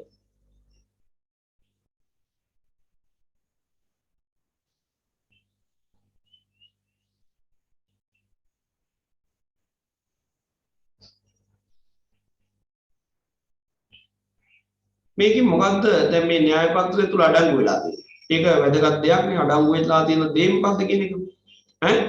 පෘථිවි තලය පිළිබඳ නීති පද්ධතියක් නැත්නම් පෘථිවි තලය මත ක්‍රියාත්මක වෙන මේ පරිසරය හා සංවර්ධනය කියන ශේෂ්ත්‍ර දෙකේ ගැටීම සම්බන්ධයෙන් ඇතිවන තත්ත්වයන් පාලනය කිරීම සඳහා නීති පද්ධතියක් හඳුන්වා දීම තමයි කළා තියෙන්නේ. හොඳයි. අපි ඊළඟ තරු ලකුණු දාලා ඒක ලියමු. न्याय पत्रය තුල अंतर्गत වී ඇත්තේ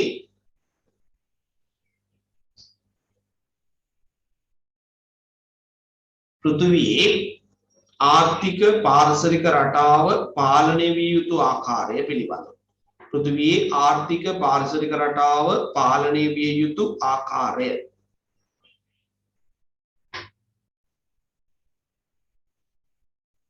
පෘථිවියේ ආර්ථික පාරිසරික රටාව පාලනය විය යුතු ආකාරය පිළිබඳ නීති රීති පද්ධතියක් පාලනය විය යුතු ආකාරය පිළිබඳ නීති රීති පද්ධතියක් ඇති කිරීමයි.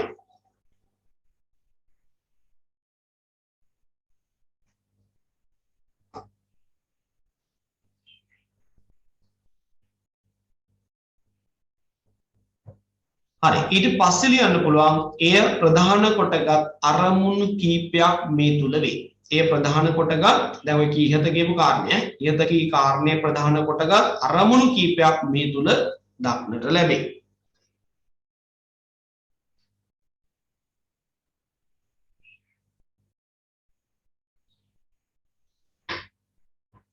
හරි මොනවද අරමුණු දැන් බලන්න කලින්ම පෙන්නලා දෙන අරමුණු පහක්. අපි ඒක පුළුවන් තරම් හැකියතාක් කෙටි කරගෙන ලියාගමු. අරමුණු ටික මොනවද කියලා. බලන්න කියන ඒ රටවල ආර්ථික හා පාරිසරික රටාව පාලනය කිරීමට නීති සකස් කිරීම. ඕකේ තියෙන මුඛ්‍ය අර්ථය මොකක්ද? ඈ ප්‍රධාන අර්ථය ගන්න ඕකේ. ඒ රටවල තියෙන පාරිසරික ආර්ථික රටාව පාලනය කිරීම සඳහා නීති රීති සකස් කිරීම. මොකද්ද ඕකේ තියෙන අර්ථය? ආර්ථික පරිසර රටාව පාලනය සඳහා නීති සැකසීම. ලියන්න. ඒක ආර්ථික පාරිසරික රටාවන් පාලනයට නීති සැකසීම. ආර්ථික පාරිසරික රටාවන් පාලනයට නීති සැකසීම.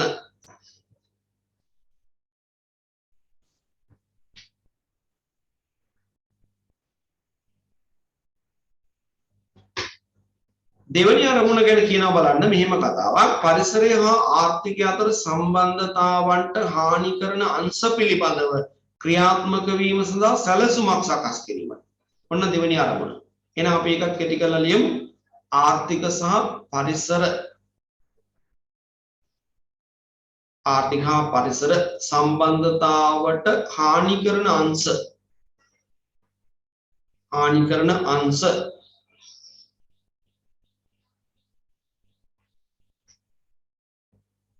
පාලනයට සැලැස්මක් සැකසීම.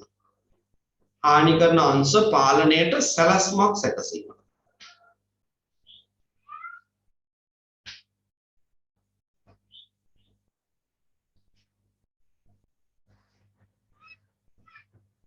ඊළඟ තුන්වෙනි එක කියනවා පරිසර සංරක්ෂණයට අවශ්‍ය කරන මුදල් සහ තාක්ෂණ ලබා දීමත් අරමුණක්. පරිසර සංරක්ෂණය සඳහා අවශ්‍ය මුදල් සහ තාක්ෂණය ලබා දීම. පරිසර සංරක්ෂණය සඳහා අවශ්‍ය මුදල් සහ තාක්ෂණය ලබා දීම.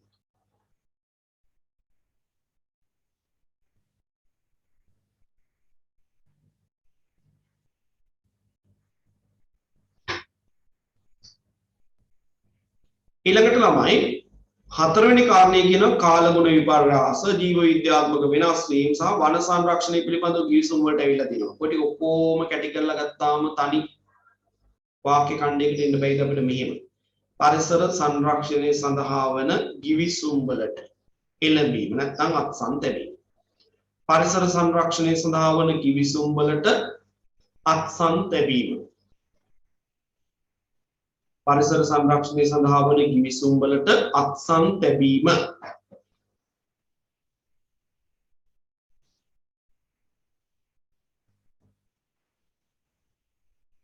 अंतिम कारणे කියන්නේ දැන් ඔය කියපු කාරණා කොහොම කරගන්න අවශ්‍ය කරනවනේ කිසියම් ආයතන පද්ධතිය අන්න ඒක හදාගන්න එකත් අරමුණක්. එහෙනම් ලියන්න අවසාන කාරණේ අවසාන අරමුණ ඉහත කී කාර්යයන් සිදු කර ගැනීම සඳහා ශක්තිමත් ආයතනික ව්‍යුහයක් ඇති කර ගැනීම. ඉහත කී කාර්යයන් සිදු කර ගැනීම සඳහා ශක්තිමත් ආයතනික ව්‍යුහයක් ගොඩනගා ගැනීම. ශක්තිමත් ආයතනික ව්‍යුහයක් ගොඩනගා ගැනීම.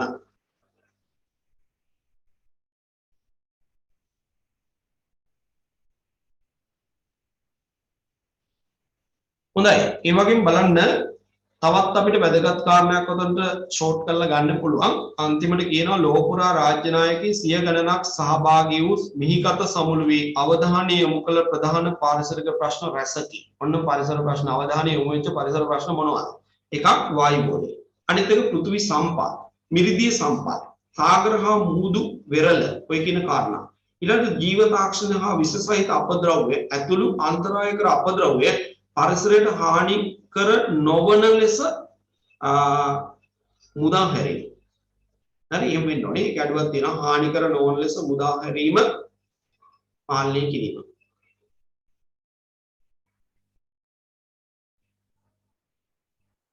ඒ කියන්නේ හානිකර අපද්‍රව්‍ය අන්තරායකර දේවල් පරිසරයට බැහැර කිරීම පාලනය කිරීම කියන එක එන්න ඕනේ. එතකොට මම කියපු දේ ගැලපෙනවද කියලා බලන්නකො. හානිකර නොවන ලෙස බැහැර කිරීම කියන කාර්යය. නැත්තම් බැහැර කිරීම කියලා එහෙම විවරම් කරලා දානවා. පාලනය කිරීම කියන අයින් කළාම දානවා. බැහැර කිරීම පාලනය කිරීම.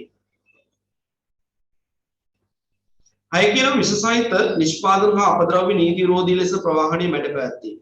ඊළඟට දිලිඳු බව තුරන් කිරීම හා පරිසරයේ පිරිහීම වැළැක්වීමෙන් ජනතාවගේ ජීවන හා වෘත්තිමය තත්ත්වය නගා සිටීම. මෙන්න මේවා කෙරෙහි තමයි අවධානය යොමු වෙලා තියෙන්නේ. ඒ නිසා අපි මෙහෙම කියමු. ඊළඟ තරු ලකුණ දාන්න. මිහිතල සමුළුවේදී අවධානය යොමු කළ ශේෂ්ත්‍ර ගණනාවක් වේ. මිහිතල සමුළුවේදී අවධානය යොමු කළ ශේෂ්ත්‍ර ගණනාවක් වේ. අන්න කීපයක් ලියන්න හතරක් පහක් ලියන්න මෙතන නම් 8ක් වෙන්නලා තියෙන ඔක්කොම ඕනේ හතරක් විතර ලියන්නකො. වායු ගෝලය, ජල සම්පත, ඊළඟට පෘථිවි සම්පත්, සාගර මුහුදු, ඊළඟ අන්තරායකර අපද්‍රව්‍ය බැහැර කිරීම, අන්තරායකර අපද්‍රව්‍ය බැහැර කිරීම, ඊළඟ මිනිසුන්ගේ ජීවන තත්ත්වය සහ සෞඛ්‍ය, මිනිසුන්ගේ ජීවන තත්ත්වය සහ සෞඛ්‍ය,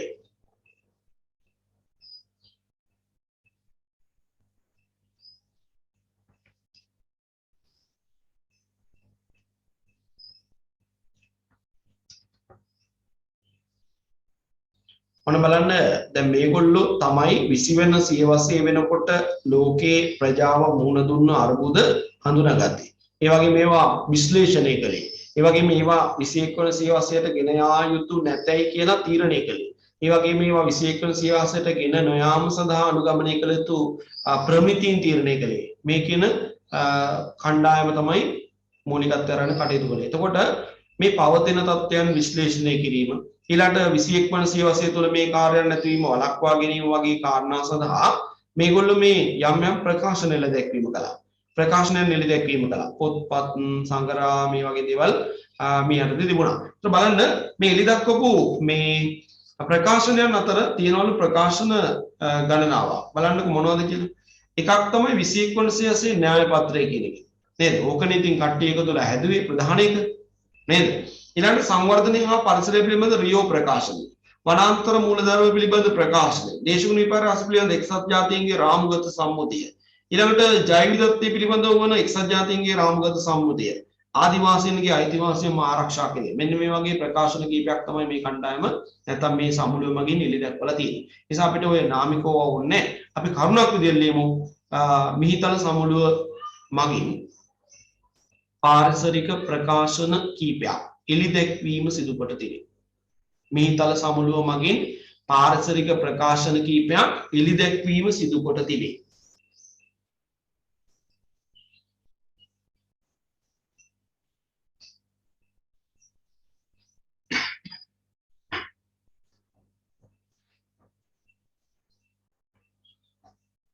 හොඳයි. දැන් මිහිතල සමුළුවේ කාර්යභාරය ගැන ඊළඟට කියනවා. මේකේ කාර්යභාරය මොනවද බලන්නකෝ. හතරක් කියනවා.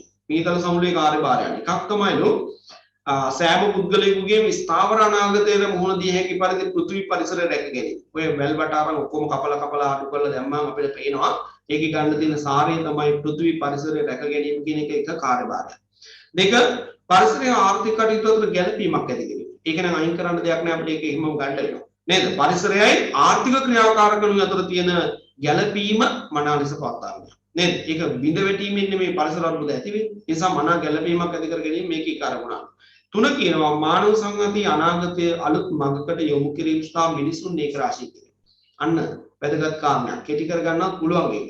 නේද? මානව සංහතියේ අභිවෘද්ධිය සඳහා ගෝලීය ප්‍රජාව පෙළගස්වා ගැනීමත් ඒ කාරණා. හතර කියනවා පරිසරයේ ගුණාත්මක වරකේ. එහෙනම් ඔන්න අපිට මේ සමුළුව සම්බන්ධයෙන් ෂෝට් කරගන්න තියෙන අන්තිම කාරණේ. අපි ලියමු මේක. මීතල සමුළුවේ කාර්යභාරය.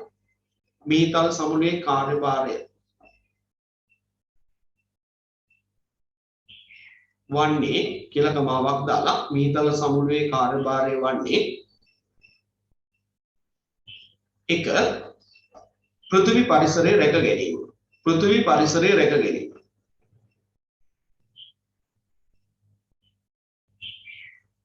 දෙක පරිසරය හා ආර්ථිකය අතර ගැළපීමක් ඇති කර ගැනීම. ආර්ථිකය හා පරිසරය අතර ගැළපීමක් ඇති කර ගැනීම.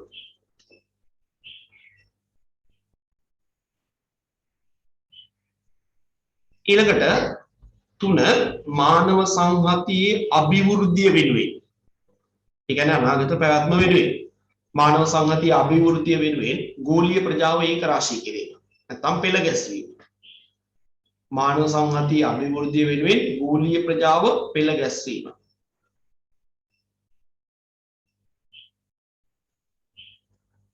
4 පරිසරයේ ගුණාත්මක බව රැක ගැනීම. පරිසරයේ ගුණාත්මක බව රැක ගැනීම.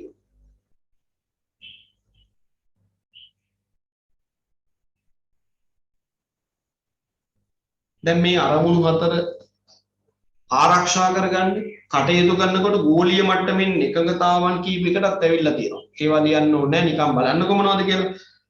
මම මේකේ තියෙන ගන්න පුළුවන් සාරය විතරක් මතක් කරලා කියන්න. පළවෙනි එකේ කියනවා ස්වභාව ධර්මයේ සමග සහයෝගීත්වයෙන් කටයුතු කර සෞඛ්‍ය සම්පන්න ජීවිතයක් ගත කිරීමේ පූර්ණ අයිතිය ලබා දෙනවා. ඔන්න එක. ඒ කියපු පළවෙනි කාරණය අස්සේ තියෙන ගන්න තියෙන කෙටි කරගත්තොත් කෙටි කරගන්න තියෙන කාරණේ ඔඩි. ස්වභාව ධර්මයේ සමග සහයෝගයෙන් ජීවත් වෙලා සෞඛ්‍ය සම්පන්න ජීවිතයක් ළඟා කරගන්න අයිතියක් තියෙනවා මිනිස්සුන්ට. ඒක ආරක්ෂා කර ගැනීම එකක්. දෙක කියනවා තමන්ගේ පාලනයට යටත් ප්‍රදේශ තුල කෙරෙන කටයුතු මගින් ජනනය වෙන අපද්‍රව්‍ය තියෙනවනේ සමහර ඒවා අන්තරායකාරී අපද්‍රව්‍ය. ඒ වගේ දේවල් මගින් යාබද රටවල් වලට පාරිසරික වශයෙන් ඇතිවන හානිදායක තත්ත්වයන් පාලනය කර ගැනීම තවත් එක අරමුණක්. තව එක බලාපොරොත්තුවක්. හරි? එහෙම ගෙනියනවනම් නීතිත් තියෙනවා. හරි? ජාත්‍යන්තර සීමා අභිබවමින් එහෙම දේවල් පරිහරණය කරන්න බෑ. හරි? එහෙම තියෙනවා. හොඳේ. ඊළඟට 3 සංවර්ධන කටයුතු වලදී වර්තමාන හා අනාගත පරපුරේ සංවර්ධන හා පරිසර අවශ්‍යතාවයන් ආරක්ෂා වන ලෙස කටයුතු කිරීම. එතෙන්දී ගන්න තියෙන්නේ අනාගත පරපුරේ සංවර්ධන හා පරිසර අවශ්‍යතාවයන් ආරක්ෂා වන ලෙස කටයුතු කිරීම කියන සාරාංශය. ඊළඟට 4 වෙනි එකේ කියනවා රටේ වැසියන්ගේ ස්වභාවික සම්පත් හා පරිසරය ආරක්ෂා කිරීම. රටේ වැසියන්ගේ ස්වභාවික සම්පත් හා පරිසරය ආරක්ෂා කිරීම ඒ කාරණා. 5 වෙනි එක කියනවා යුද ගැටුම් වලදී සියලුම ජාත්‍යන්තර නීති රීති වලට යටත් වෙලා තමයි මේ දේවල් කරන්නේ. එහෙම නොවුනා නම් අපි දන්නවා වෙන හානිය නේද? සමහරවිට ජීව අවි රසායනික අවි වගේ දේවල් භාවිතා කරලා මිනිස්සු යුද කටයුතු කරයි. ඒ මොනොත් එම විශාල මානව සංහාරයක් වගේම ජීව සංහාර සිද්ධ වෙනවා. ඒවා වළක්වලා තියෙන්නේ මේ නීති රීති මගින්. හරි? ඒ නිසා ඒවට එකඟ වෙලා තමයි යුද කටයුතු කරනවා නම් කරගෙන යන්න ඕනේ. දැන් ලෝකේ රටවල් යුද්ධේ වගේ දේවල් නවත්වන්නට කැමතිත් නැහැ. නේද? අවි නිෂ්පාදනය කරන රටවල් ලෝකේ තියෙනවා. ඒගොල්ලෝ ඒ වගේ රටවල් කිසිසේත්ම මේ යුද නිවා දාන්න සූදානමක් නැහැ. ඒගොල්ලෝ මේවා ඇවිල්ලා යන තරමට හොඳයි කියලා තමයි කටයුතු කරන්නේ. දැන් අපේ රටේ අවුරුදු 30ක් යුද්ධය ඇදලා ගියේ ඕකනේ. නේද? යුද්ධයේ දෙගොල්ලෝ ගහ ගන්නවා, මරා ගන්නවා. එක කණ්ඩායමක් දිනාගෙන යනකොට ඔන්න කවුරු හරි ජාත්‍යන්තර මට්ටමේ මැදිහත් වීමක් වෙලා යුද්ධේ මානව හිමිකම් උල්ලංඝනය අරකද මේකද කියලා දාලා කොහොමරි වැඩේ බ්‍රේක් කරනවා. ආයි මේක වැවෙනවා. ආයම් දවසක ඇවිලෙනවා. නේද? කොහොම පවත්වාගෙන යන්න තමයි මේක කැමති උනේ. ඇමරිකාවෙම හරි අකමැති අපේ යුද්ධය ඉවර කරා. ඇයි? ඒගොල්ලෝ නිෂ්පාදනය කරන අවි ටිකනේ අපි ගියේ. නේද? එතකොට අපි යුද්ධ ඉවර කළාම අපි අවි ගියේ නිකන් තියාගන්නේ නේද? අපි දැන් අවි ආනයනය කරන්නේ නේ. ඇයි අපේ රටේ යුද කටයුතු නැති නිසා.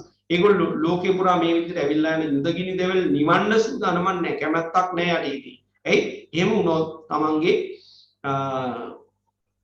ආර්ථිකය ඉඳ වැටෙනවා. නේද? දැන් මල්ශාලාවක් පවත්වාගෙන යන මිනිහා උදේට මල් තියන්නේ අනිත් මල් තියලා පාන තියන්නේ ඒ ආගමික වතාවත් කරන්නේ මේ අපි කරන තීමාවෙන් නෙමෙයි අපි කරන ප්‍රාර්ථනාවෙන් නෙමෙයි නේද? ව්‍යාකරණයේ යාට වැඩිපුර වෙළඳාම සිද්ධ කරන්න අවශ්‍ය කරන වටපිටාව පරිසරය නිර්මාණය වෙන්නේ. ඒක තමයි අනිත් ඉතින් කියන්නේ. නේද? මේ වගේ දෙයක් තමයි අභිආයුධ නිෂ්පාදනය කරන රටවල් ලෝකයේ ඇති වෙලා තියෙන යුද තත්ත්වයන් සමනය කරන්න කිසිසේත්ම කැමැත්තක් නැහැ.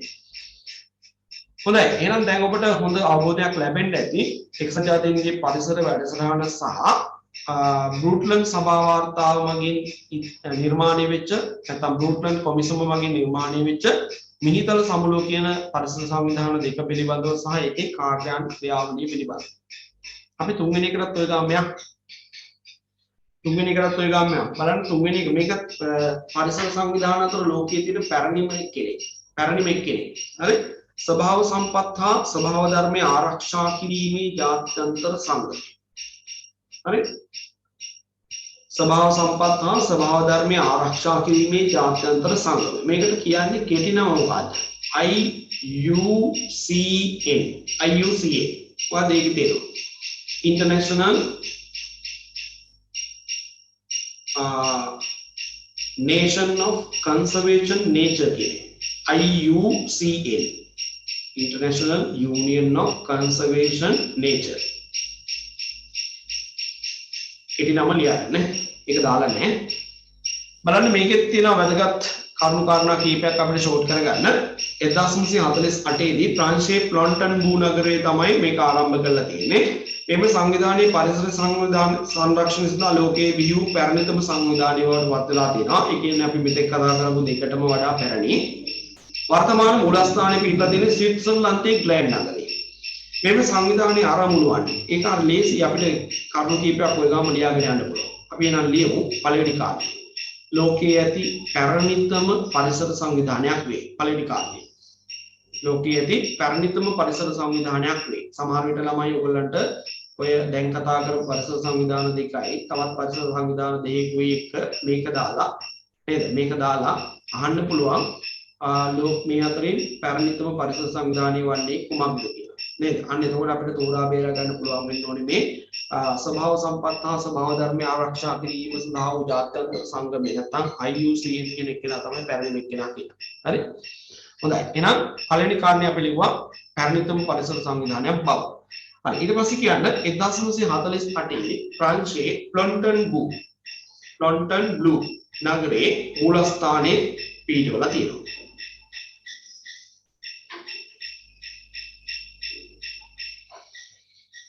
ඒකටම ලියන්න නමුත් වර්තමාන මූලස්ථානය ස්විට්සර්ලන්තයේ ග්ලෑන් නගරයේ පිහිටවලා තියෙනවා. නමුත් වර්තමාන මූලස්ථානය ස්විට්සර්ලන්තයේ ග්ලෑන් නගරයේ පිහිටුවා ඇත.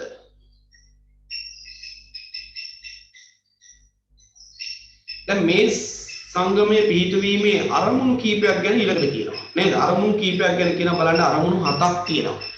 ඒ අරමුණු 7 ඔය විදිහටම ලියන්න ඕනේ. කෙටි කරලා අවශ්‍ය කරන සාරේ විතරක් එළියට අරගෙන කරුණක් විතර ලිව්වා නම් තමයි වඩා හොඳ. බලන්න කරුණු 7ක් තියෙනවා. දැන් මම අනිත් ඒවායේ කරුණු කෙටි කරගත්ත විදිහ පෙන්වන්නේ. එහෙනම් ඔබට අවස්ථාව දෙනවා මේ කරුණු 7 කෙටි කරලා ඒවැය තියෙන සාරේ විතරක් අරගෙන මේ අරමුණු ටික ඔබට ගැළපෙන විදිහට ලියන්න. හරි විනාඩි 5ක් විතර දෙන්න. වැඩේ කරන්න බලන්න. පළවෙනි එක මම උදාහරණයක් විතර උනා පළවෙනි එක කරන්න. වර්තමාන හා අනාගත මානව ප්‍රජාවගේ යහපත උදෙසා යලි ඇති කළ හැකි සම්පත් මනසේ නඩත්තු කිරීම.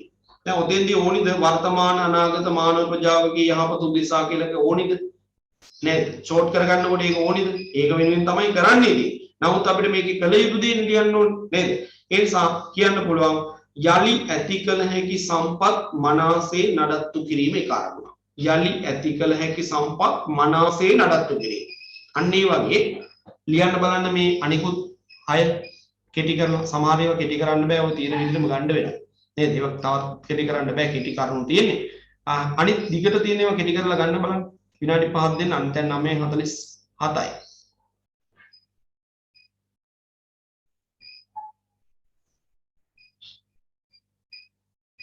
වැඩි ඉවර කරලා අත ඔස්සන්න. එතකොට මට එක්කෙනෙක් දෙන්නෙක් වැඩි ඉවර කළාට පස්සේ ඊළඟට ඉස්සරහට ගියේකේ මම මේ ටික කියා දෙන්න තමයි යන්නේ. කෙටි කරලා දීලා තමයි යන්නේ. වැඩි ඉවර කරලා අත ඔස්සන්න නේ.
ළමයි 4 වෙනිදායෙන් පසු දෙසැම්බර් 4 වෙනිදායෙන් පසුව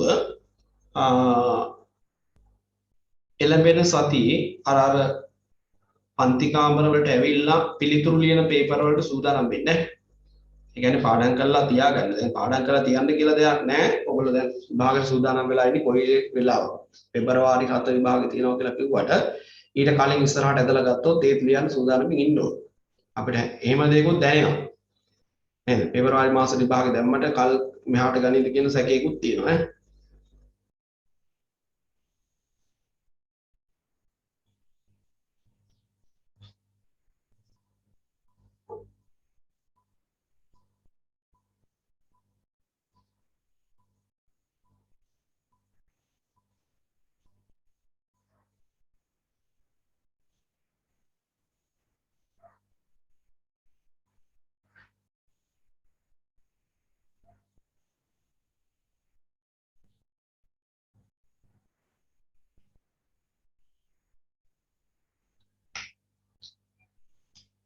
වෙනදා කරපු වෙලාවටමද කරන්න කියලා අහනවා.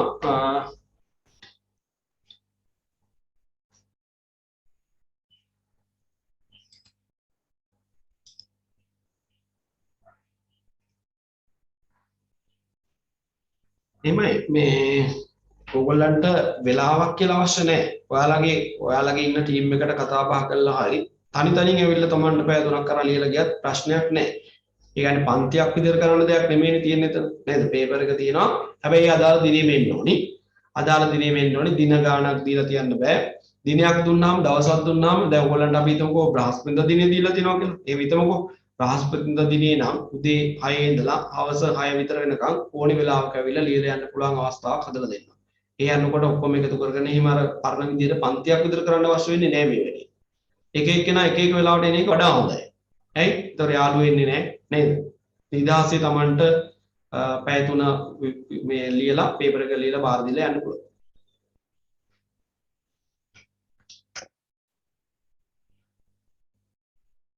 කලවාණයට නම් ඉරිදා දවස වෙයි ඈ. කලවාණයට ඉරිදා දවස වෙයි. දවස වෙනස් වෙන්නේ නැහැ.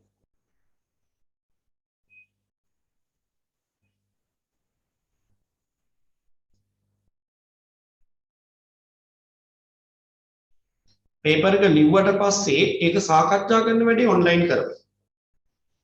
බලන්න තියෙන්නේ පන්ති කාමරේට ඇවිල්ලා පේපර් එක ලියන්න සාකච්ඡා කරන්න වැඩි. ඒක බලලා ඇග්‍රීමන්ට් කරලා සියලු දෙනාට ලකුණු දුන්නාට පස්සේ තමයි සාකච්ඡා කරන්නේ. මේ වැඩේ මේ විදිහට කරමු.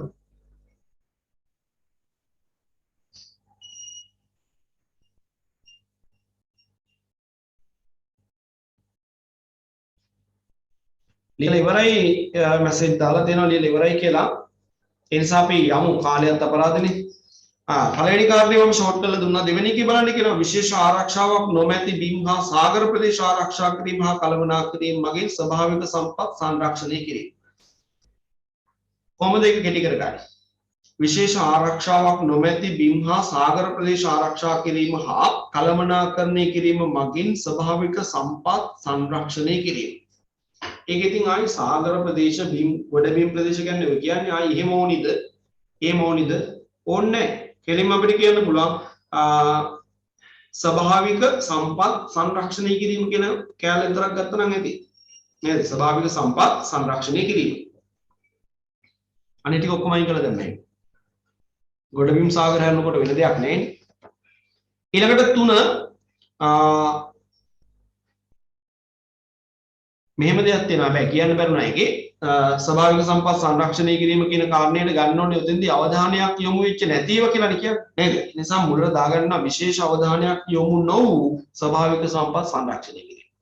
එහෙමයි වෙන්න ඕනේ. තුන්වෙනි එකේ කියනවා එම බිම්වල ජෛව විවිධත්වයේ ප්‍රමාණවත් අන්දමින් පවත්වාගෙන යාම. එහෙනම් ඔය කියන්නේ දෙවෙනි කාරණේ ගැන. අර විශේෂ අවධානයක් යොමු නොවෙච්ච ස්ථානවල ජෛව විවිධත්වය ප්‍රමාණවත් අන්දමින් පවත්වාගෙන යාම නැත්නම් ආරක්ෂා කිරීම. අංක 3 ලියවෙන්න ඕනේ එතකොට විශේෂ අවධානයක් යොමු නොවු ප්‍රදේශවල ජෛව විවිධත්වය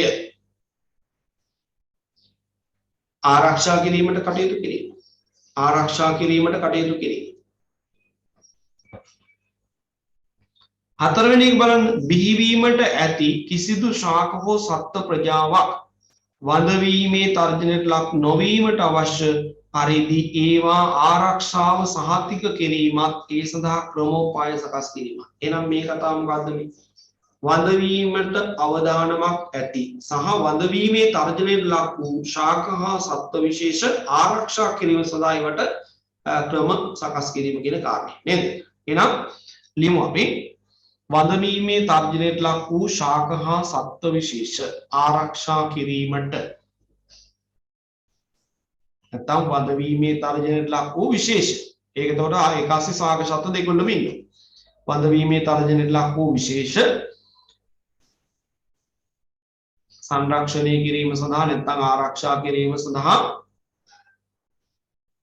ක්‍රමෝපායන් සකස් කිරීම.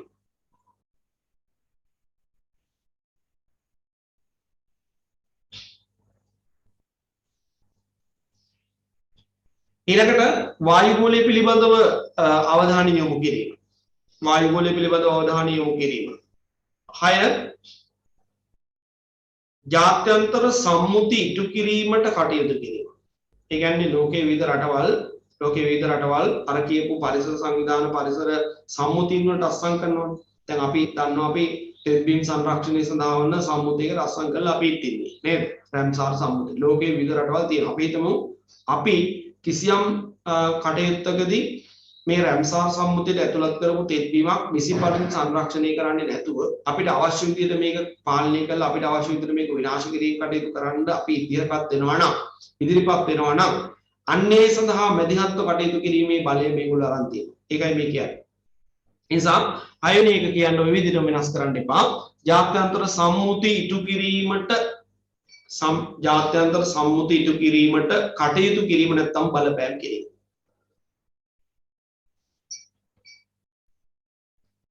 ජාත්‍යන්තර සම්මුති ඉටු කිරීමට කටයුතු කිරීමට වඩා හොඳයි වචනේ දානවා නම් බලපෑම් කිරීම. 7 විවිධ රාජ්‍යයන් කලාපීය ආයතන හා රාජ්‍ය ආයතන වල ප්‍රතිපත්ති ක්‍රියාත්මක කිරීම.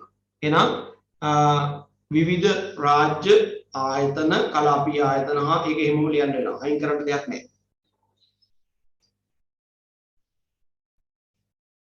හොඳයි. ඊට පස්සේ නිදසුන් වගේ ටිකක් තමයි ඊළඟට තියෙන්නේ. මෙවැනි කාර්යයන් ඉටු කිරීමේදී කරන ලබන ව්‍යාපෘති කීපයක් ගැන කියනවා. සංරක්ෂණය, සංවර්ධනය, ජන සංඛ්‍යාව සම්පත්, සංරක්ෂණය පිළිබඳ විද්‍යාව, සත්ත්ව විශේෂ සංරක්ෂණය, ශාක සංරක්ෂණය, ආරක්ෂිත ප්‍රදේශ කළමනාකරණය කිරීම, නාගරික වෙරළ ප්‍රදේශ, නාගරික හා වෙරළ ප්‍රදේශ සංරක්ෂණය, තෙත්බීම් සංරක්ෂණය වගේ දේවල් තියෙනවා. ඒ වගේම තමයි මේගොල්ලෝ පවත්වාගෙන යන මේ ප්‍රකාශන කීපයක් ගැන සඳහන් කරනවා නේද? ඒවා සමහර ඒවා මාසිකව ප්‍රකාශයටපත් වෙනවා. සමහර ඒවා අර්ධ වාර්ෂිකව ප්‍රකාශයටපත් වෙනවා. සමහර ඒවා වාර්ෂිකව ප්‍රකාශයටපත් වෙනවා.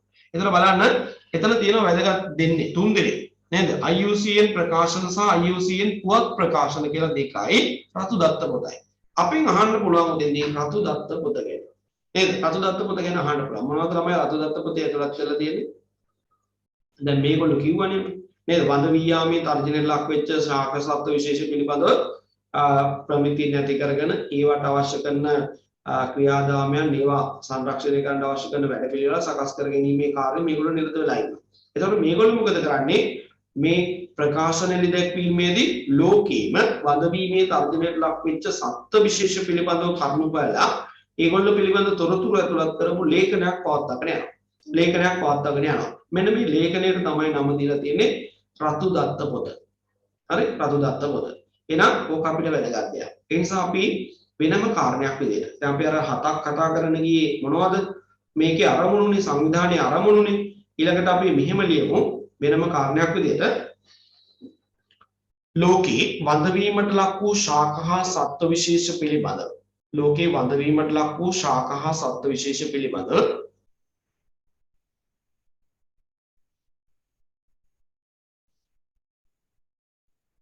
ලෝකේ වඳවීමට ලක් වූ ශාක හා සත්ත්ව විශේෂ පිළිබඳව කරුණු හා දත්ත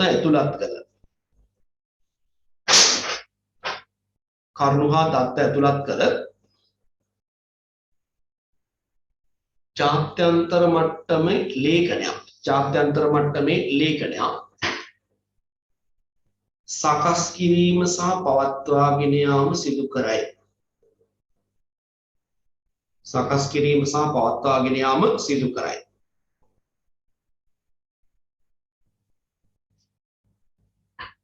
මෙය රතු දත්ත පොත නමින් හැඳින්වේ. මෙය රතු දත්ත පොත නමින් හැඳින්වේ.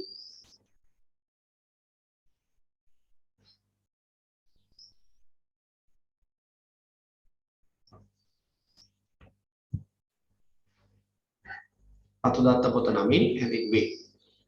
හොඳයි. ඒ වගේම තමයි දැන් මේගොල්ලෝ ශ්‍රී ලංකාව වගේ රටවල් වලට පරිසර සංරක්ෂණය සඳහා අවශ්‍ය කරන ප්‍රතිපාදන ලබා දීමත් කරලා තියෙනවා. ඒකත් ඕනනම් ලියලා තියන්නකො අන්තිම කාරණේ විදිහට. කියන්න ශ්‍රී ලංකාව වැනි රටවලට පරිසර සංරක්ෂණය සඳහා අවශ්‍ය ප්‍රතිපාදන. ඒක මූල්‍යමය වෙන්නත් පුළුවන්, මූල්‍ය නොවන එකක් වෙන්නත් පුළුවන්. හරි? පරිසර සංරක්ෂණය සඳහා අවශ්‍ය කරන ප්‍රතිපාදන. පරාංගස දාන්න මූල්‍ය හෝ මූල්‍ය නොවන.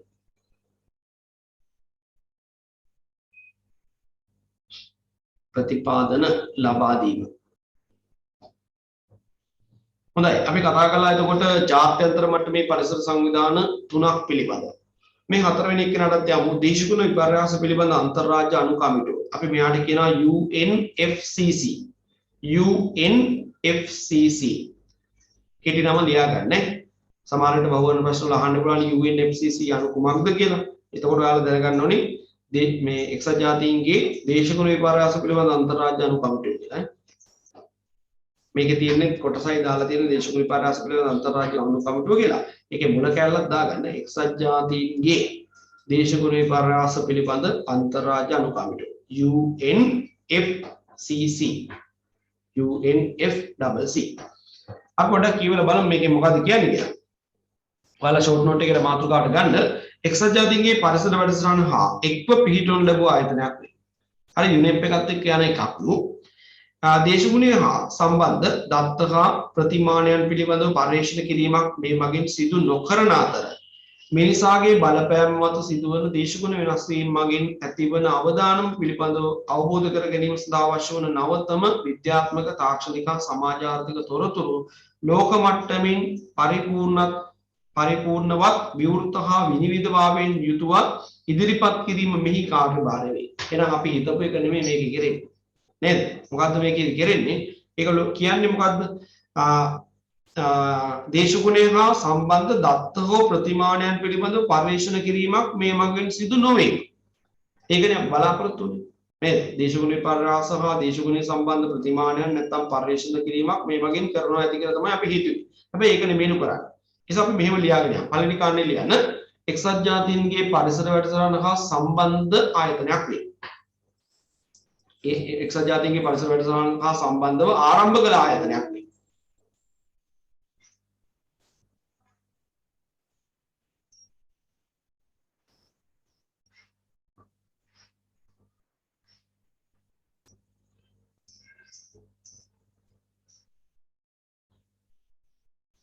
දෙවෙනි කාරණේ ලියන්න දේශගුණය හා සම්බන්ධ දත්ත හා ප්‍රතිමානයන් පිළිබඳ පර්යේෂණ කිරීමක් සිදු නොවේ.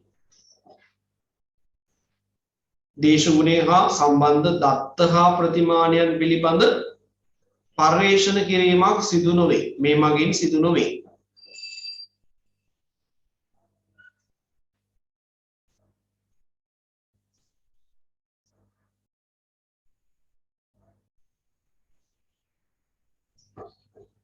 තමයි මට විනාඩියක් දෙන්න.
හොඳයි. අපි කතා කරන ආවේ මෙයාලගේ කාර්යයක් අපි බලාපොරොත්තු වෙන කාර්ය නෙමෙයි මේකේ කෙරෙන්නේ කියලා. එහෙනම් අපි මේකේ ලියමු ඊළඟ මේගොල්ලන්ගේ වෙන දේ මොකද්ද කියලා. බලන්න කියනවා නොකරන අතර මිනිසාගේ බලපෑම මත සිදුවන මේක කෙටි කරගන්න වෙනවා. මේක නැත්තම් මේ දීර්ඝ විස්තර ලියන්න බෑ අපිට. මිනිසාගේ බලපෑම මත සිදුවන දේශගුණ වෙනස්කම් මගින් ඇතිවන අවදානම පිළිබඳ අවබෝධ කර ගැනීම සඳහා අවශ්‍ය නවතම විද්‍යාත්මක තාක්ෂණික හා සමාජාර්ථික තොරතුරු ලෝක මට්ටමින් පරිපූර්ණව විවෘත හා විනිවිදභාවයෙන් යුතුවත් ඉදිරිපත් කිරීම තමයි මේකේ වෙන්නේ. හරි?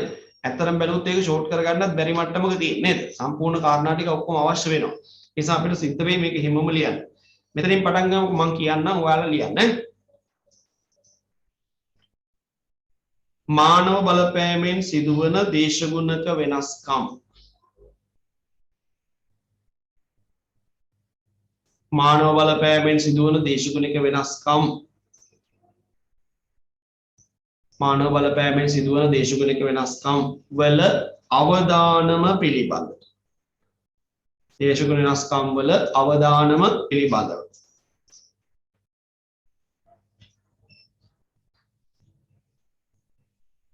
අවබෝධ කර ගැනීම සඳහා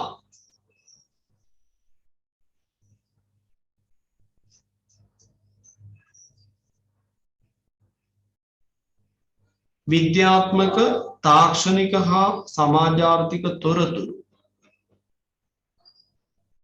විද්‍යාත්මක තාක්ෂණික හා සමාජාර්ථික තොරතුරු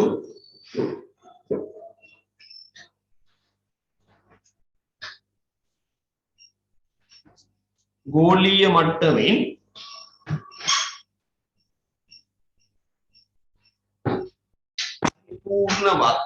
පරිපූර්ණවත් විවෘත හා විනිවිද භාවයෙන් යුතුවත් විවෘත හා විනිවිද භාවයෙන් යුතුවත් විවෘත හා විනිවිද භාවයෙන් යුතුවත් ඉදිරිපත් කිරීම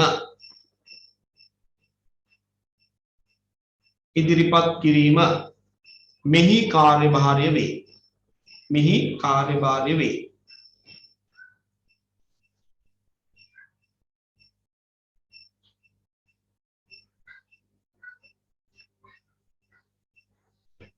හරි ඊළඟට බලන්න විශේෂ කාරණයක් ඊළඟ එකේ කියනවා එක්සත් ජාතීන්ගේ මානව සංවර්ධනය පිළිබඳ කටයුතු කරන්නේ මේ ආයතනයමයි. ඒකත් වැදගත් දෙයක් නේ. ඒකත් ලියන්න මේ විදිහටම. එක්සත් ජාතීන්ගේ මානව සංවර්ධනය පිළිබඳ කටයුතුත් මේ මගින් සිදුවේ.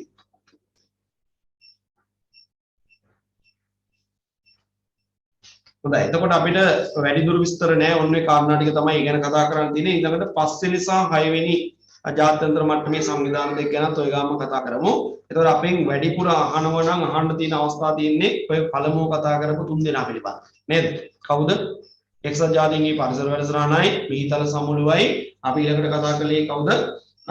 ස්වභාව සම්පත් හා ස්වභාව ධර්ම ආරක්ෂා කිරීමේ ජාත්‍යන්තර සංගමය කියන තුන් දෙනා ගැන තමයි වැඩිපුර අහුවොත් අහන්නේ. ඊළඟට අපි යමු පස්වෙනි එක අන්තර්ජාතික ජල කළමනාකරණ ආයතනය පිළිබඳව. අන්තර්ජාතික ජල කළමනාකරණ ආයතනය. බලන්න මොකද්ද කියන්නේ කියන තුන්වන ලෝකයේ රටවල් වල දිලිඳු ජනතාවට මුහුණ දීමට සිදුවන ජලය හා භූමිය පිළිබඳ අභියෝග වලට මුහුණ දීම සඳහා තිරසර ලෙස සුදුසු වටපිටාවක් නිර්මාණය කිරීමේ අරමුණ ඇතිව පිහිට වූ ආයතනයක් වන අතර මෙහි මූලස්ථානයේ කොළඹ පිහිටා තිබේ. හරි? මෙම ආයතනයට රටවල් 60කින් ආධාර සපයන ලබන අතර පෞද්ගලික ආයතන ජාත්‍යන්තර හා කලාපීය සංවිධාන එකතු වී මෙම ආයතනයට උපකාර කරනු ලබයි. මෙම ආයතනයේ ප්‍රධාන අරමුණ සාධනය කර ගැනීමේදී පහත කාර්යයන් වල නියැලීම සිද්ධ වෙනවා. ලොකු විස්තරයක් නැහැ. අපි ලියමු කරුණු කීපයක්. කොයිද මූලස්ථානය පිටලා තියෙන්නේ කියලා ලියන්න ඉස්සෙල්ලම. 1 මෙහි මූලස්ථානය ශ්‍රී ලංකාවේ කොළඹ පිහිටා තිබේ.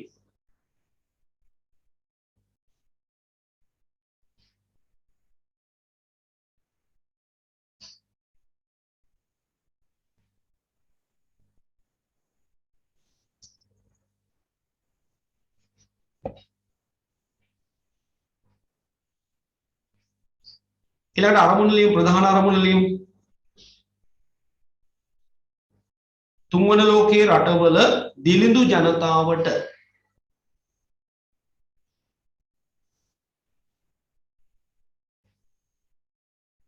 තුන්වන ලෝකේ රටවල දිනුදු ජනතාවට මුහුණ දීමට සිදුවන ජලය හා භූමිය පිළිබඳ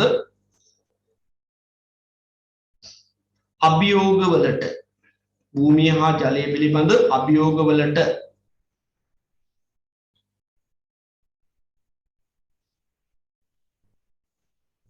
මුහුණ දීම සඳහා මුහුණ දීම සඳහා මුහුණ දීම සඳහා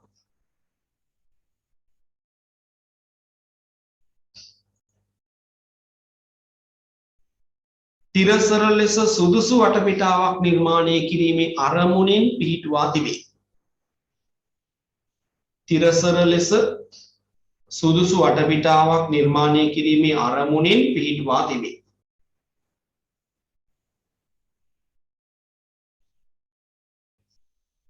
තුන්වෙනි කාරණේ ලියන්න පුතේ රටවල් කීයකින් ආධාර සම්බ වෙනවා කියලාද කියන්නේ?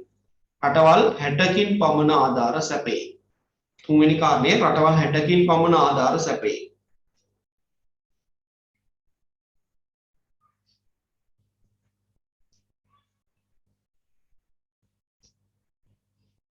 ඔන්න බලන්න අර පළවෙනි ප්‍රධාන ටාගට් එකට යනකොට මේගොල්ලෝ බලාපොරොත්තු වෙන මේගොල්ලෝ අවධානය යොමු කරන ශේෂ්ත්‍ර හතරක් ගැන කියනවා. නේද? ප්‍රධාන අරමුණු සාධනය කර ගැනීමේදී පහත ශේෂ්ත්‍ර ගැන අවධානය යොමු කරලා දෙනවා. නිම්න ජල කළමනාකරණය. භූමිය ජලය හා ජීවිකාව. කෘෂිකර්මයේ ජලය හා නගර. ජල සංරක්ෂණය හා පරිසරය. නේද? එහෙනම් අපි ලියමු මේ අන්තිම කාරණේ ප්‍රධාන අරමුණ සාක්ෂාත් කර ගැනීමේදී පහත ශේෂ්ත්‍ර කෙරෙහි අවධානය යොමු කරයි. ප්‍රධාන අරමුණ සාක්ෂාත් කර ගැනීමේදී පහත ශේෂ්ත්‍ර කෙරෙහි අවධානය යොමු කරයි.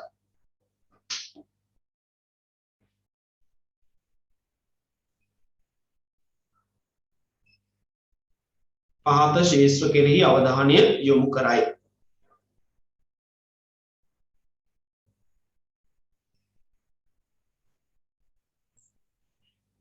එක නිම්න ජල කළමනාකරණය. නිම්න ජල කළමනාකරණය. දෙක භූමිය ජලය හා ජීවිකාව. භූමිය ජලය හා ජීවිකාව. ඒ කියන්නේ වෘත්තීය කියන එක. තුන කෘෂිකර්මයේ ජලය හා නගර. කෘෂිකර්මයේ ජලය හා නගර. හතර ජල සංරක්ෂණය හා පරිසරය. ජල සංරක්ෂණය හා පරිසරය.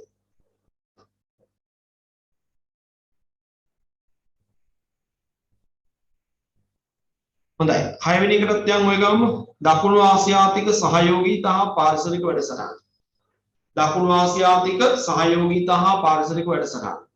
1982 දකුණු ආසියානු රටවල් 8ක් එකතු වෙලා තමයිලු මේ සංවිධානය පිහිටුවා ගන්නේ. මේකේ මූලස්ථානය තියෙන්නේ කොළඹ.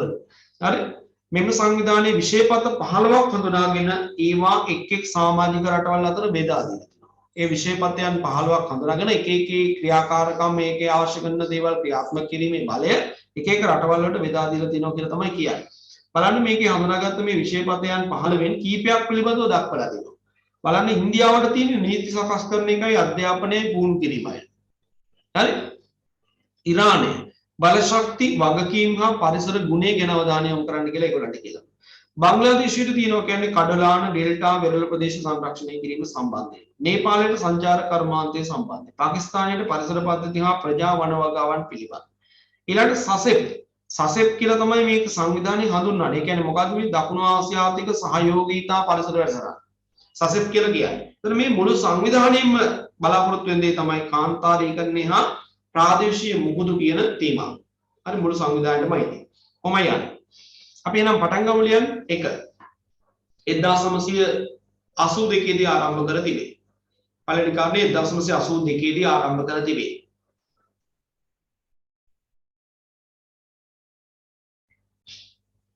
දෙවැනි කාරණය ආසියානු රටවල් 8ක් එකතු වීමෙන් නිර්මාණය වේ. ආසියානු රටවල් 8ක් එකතු වීමෙන් නිර්මාණය වේ. ආසියානු රටවල් 8ක් එකතු වීමෙන් නිර්මාණය වේ.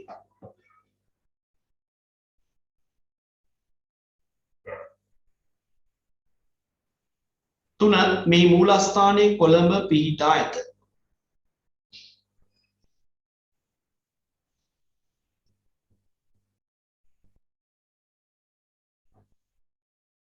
ඊළඟට හඳුනාගත් විශේෂපත 15ක් රටවල් අතර බෙදා දී තිබේ.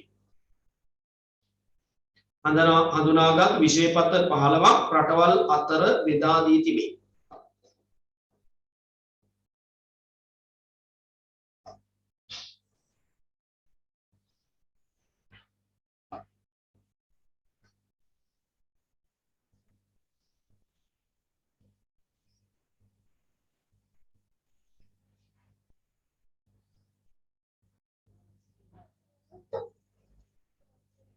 හොඳයි ඊට පස්සේ ඡේදය කියවලා බලමු අපි ආසියානු රටවල සංවිධානාත්මක බවක් නොමැති වීම හා සහයෝගීතාව සඳහා යාන්ත්‍රණයක් සැකසීම යන අරමුණු මෙම සංවිධානයේ පිළිවෙල නිසා මේ වන විට සාධනය වී ඇත. ඒ කියන්නේ මේ රටවල් වල සංවිධානාත්මක බවක් නොමැති වීම සහයෝගීතාව සඳහා යාන්ත්‍රණයක් නොමැති වීම කියන ගැටලු තිබුණා. දැන් මේ සංවිධානයේ පිටුවා ගැනීම නිසා ඒ කියන කාරණා ඉෂ්ට කරගන්න පුළුවන්කම ලැබිලා තියෙනවා. මෙම සංවිධානයේ රටවල් පෞද්ගලිකව හෝ රටවල් කීපයක් සහයෝගීත්වයෙන් හෝ සියලු රටවල් සාමූහිකව අරමුණු කීපයක් නැත්නම් ඔය කියන කාර්යයන් කීපයක් ඉෂ්ට කරගන්න බලාපොරොත්තු වෙනවා. අපි ඊළඟ තරු ලකුණු දාලා මෙහෙම ලියමු. ආසියානු රටවල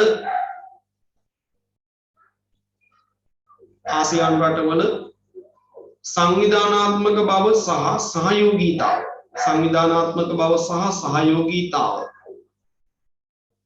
මේ මගින් වර්ධනය කර ගැනීමට හැකියාව තිබේ. සංවිධානාත්මක බව සහ සහයෝගීතාව මේ මගින් වර්ධනය කර ගැනීමට හැකියාව තිබේ.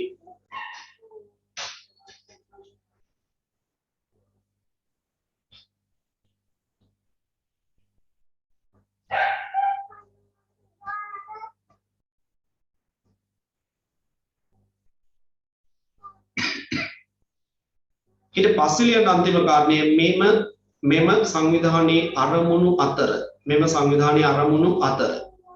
කරුණු හතරක් ඉදිරිපත් කළ දෙනවා. මොනවද බලන්නකො. මානව ස්වභාවික පරිසරය ආරක්ෂා කිරීම කළමනාකරණය නගා සිටුවීම එකක්. දෙක සමාජික රටවල දරිද්‍රතාවය නැති කිරීම, දිළිඳුකම, දුප්පත්කම නැති කරන එක තව එකක්. සමාජ ආර්ථික විෂමතාවය නැති කරන එක තව එකක්. කලාපයේ ජනයාගේ ජීව ගුණය නගා සිටුවීම කියන එක තව එකක්. එහෙනම් අපි අවසාන කාරණේ විදිහට ලියමු.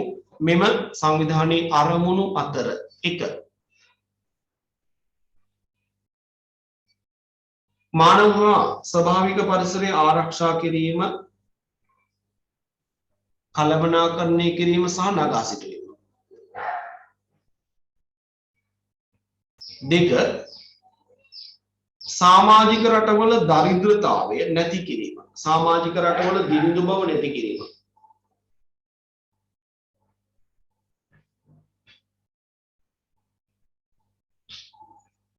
3 සමාජාර්ථික විෂමතාව නැති කිරීම. සමාජාර්ථික විෂමතාව නැති කිරීම. ඊළඟ 4 වෙනි එක කලාපීය ප්‍රජාවගේ ජීව ගුණය නගා සිටුවීම. කලාපීය ප්‍රජාවගේ ජීව ගුණය නගා සිටුවීම. ඒ කියන්නේ සමාජික රටවල් ඈ කලාපීය කිව්වා නැත්නම් සමස්තය හිතයි. ඔන්න ඔය ටික තමයි මේකේ අරමුණු බවට පත් වෙලා තියෙන්නේ. ඔතෙන්දී ළමයි මතක තියාගන්න මේ අන්තිමට කතා කරපු අන්තර්ජාතික ජල කළමනාකරණ ආයතනය, දකුණු ආසියාතික සහයෝගිතා පාරිසරික වැඩසටහන කියන දෙකට වඩා ඔයගොල්ලෝ වැඩිපුර අවධානය යොමු කරන්න ඕනේ පළමුව කතා කරපු අවස්ථා කීපයට. හරි? පළවෙනි එක කතා කරපු 1 2 3 3 වැඩිපුරම බලා ගන්න, 4 වෙනි එකත් බලා ගන්න. නමුත් මේ 5 6 කොටස් දෙක ඒ තරම්ම වැදගත් නෑ. ඒ තරම්ම වැදගත් නෑ. නමුත් නොසලකා හරින්න එපා. හොඳයි ඔය විදිහේ ජාත්‍යන්තර මට්ටමේ සංවිධාන 6ක් පිළිබඳව කතා බහ කළා. ඒ වගේම තමයි මෙතනදී අපි ජාතික මට්ටමේ, ඒ කියන්නේ අපේ ජාතික සීමාව තුළ පරිසර සංරක්ෂණ ස්ථාපනාත්මක වන සංවිධාන 3ක් පිළිබඳව කතා බහ කරනවා. අන්තර්ජාතික ජාතික ජල සම්පත් පර්යේෂණ නියෝජිත ආයතනය, මධ්‍යම පරිසර අධිකාරිය සහ මිල සංරක්ෂණ දෙපාර්තමේන්තුව. අපි ඒක ඊළඟ දවසේ කතා කරමු. හරි අදට ඔය ඇති ළමයි. හොඳයි එහෙනම් අද කතා බහ කරපු දේවල් වගේම මම වැඩක් පවරනවා මේ දැන් කරගෙන ආපු වැඩේ කරගෙන ගිය පිළිවෙල ඔබට පැහැදිලි නේද? සාරාංශ සටහනක් හදාගන්න ක්‍රමේ පැහැදිලි. දැන් ඔයගොල්ලන්ට දීලා තියෙන කලාපීය සංවිධානයක හිමත් නැහැ. ඔයගොල්ලන්ට කරන්න දෙයක් නැහැ. ඔක්කොම හදලා දීලා තියෙන්නේ. දකින්න ඇති නේද? තනි ෂීට් එකකට අදාළ කලාපීය සංවිධාන වල සියලු දේවල් අන්තර්ගත කරලා ෂෝට් නෝට් එකක් ඔයගොල්ලන්ට printed එකක්ම හදලා දීලා තියෙනවා. දැන් මේක කරපු නැති නිසා තමයි ඔයගොල්ලන්ට මේ විදිහට මේක කතා බහ කිරීම කළේ. දැන් හිතලා බලන්න මේ ජාත්‍යන්තර මට්ටමේ පරිසර සංවිධාන පිළිබඳව ඔබට තිබුණු අවබෝධයයි මේ විදිහට කතා බහ කළ ෂෝට් නෝට් එකක් හදාගත්තාම තිබෙන අවබෝධය අතර වෙනසක් තියෙනවද? හවුද නැද්ද කියලා පොඩ්ඩක් මට මෙසේජ් එකක් දාන්න. ඒ වගේම තමයි දැන් මේක ඔය විදිහටම පැත්තකට දාලා පොතක් අසල දාලා වහලා තියනවට වඩා මේක දෙතුන් පාරක් දැන් බැලුවනම් මතකින්න ප්‍රමාණය වැඩි. නේද? පොඩ්ඩක් මට අර වෙනසක් තිබුණාද කියලා පොඩ්ඩක් කියන්නකෝ. නිකන් කියවට මේක තේරෙන්නේ නැහැ නේ බෝරින් නේ එපා වෙනවනේ මේ නේද? අර අනිත් පාඩම් වගේ නෙමෙයි මේ වගේ දේවල් මතක තියාගන්න හරි අමාරුයි. නමුත් මේ විදිහට සාකච්ඡා කරලා යම් කෙටිසටහනකට ආවම මට හිතෙනවා අර නිකන් නිහඬව කියවලා පාඩම් කර ගන්නවට වඩා යම් දෙයක් ඔයගලන්ට දැනෙන්න ඇති කියලා. එහෙම නැත්තම් නැහැ කියලා කියන්න ඕනේ.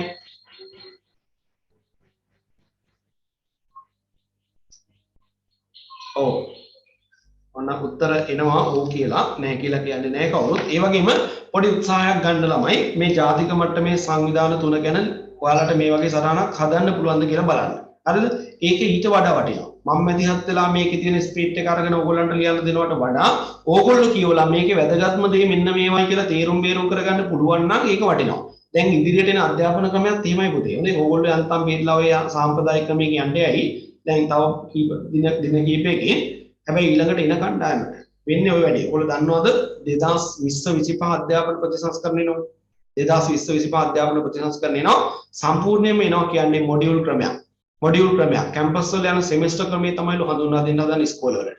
හරි දැන් මේ වෙනකොට ජාතික අධ්‍යාපන ආයතනයේ විෂයමාලා සකස් කිරීම කරනවා. විෂයමාලා කටයුතු සකස් කිරීම කරනවා මොඩියුල් හදනවා.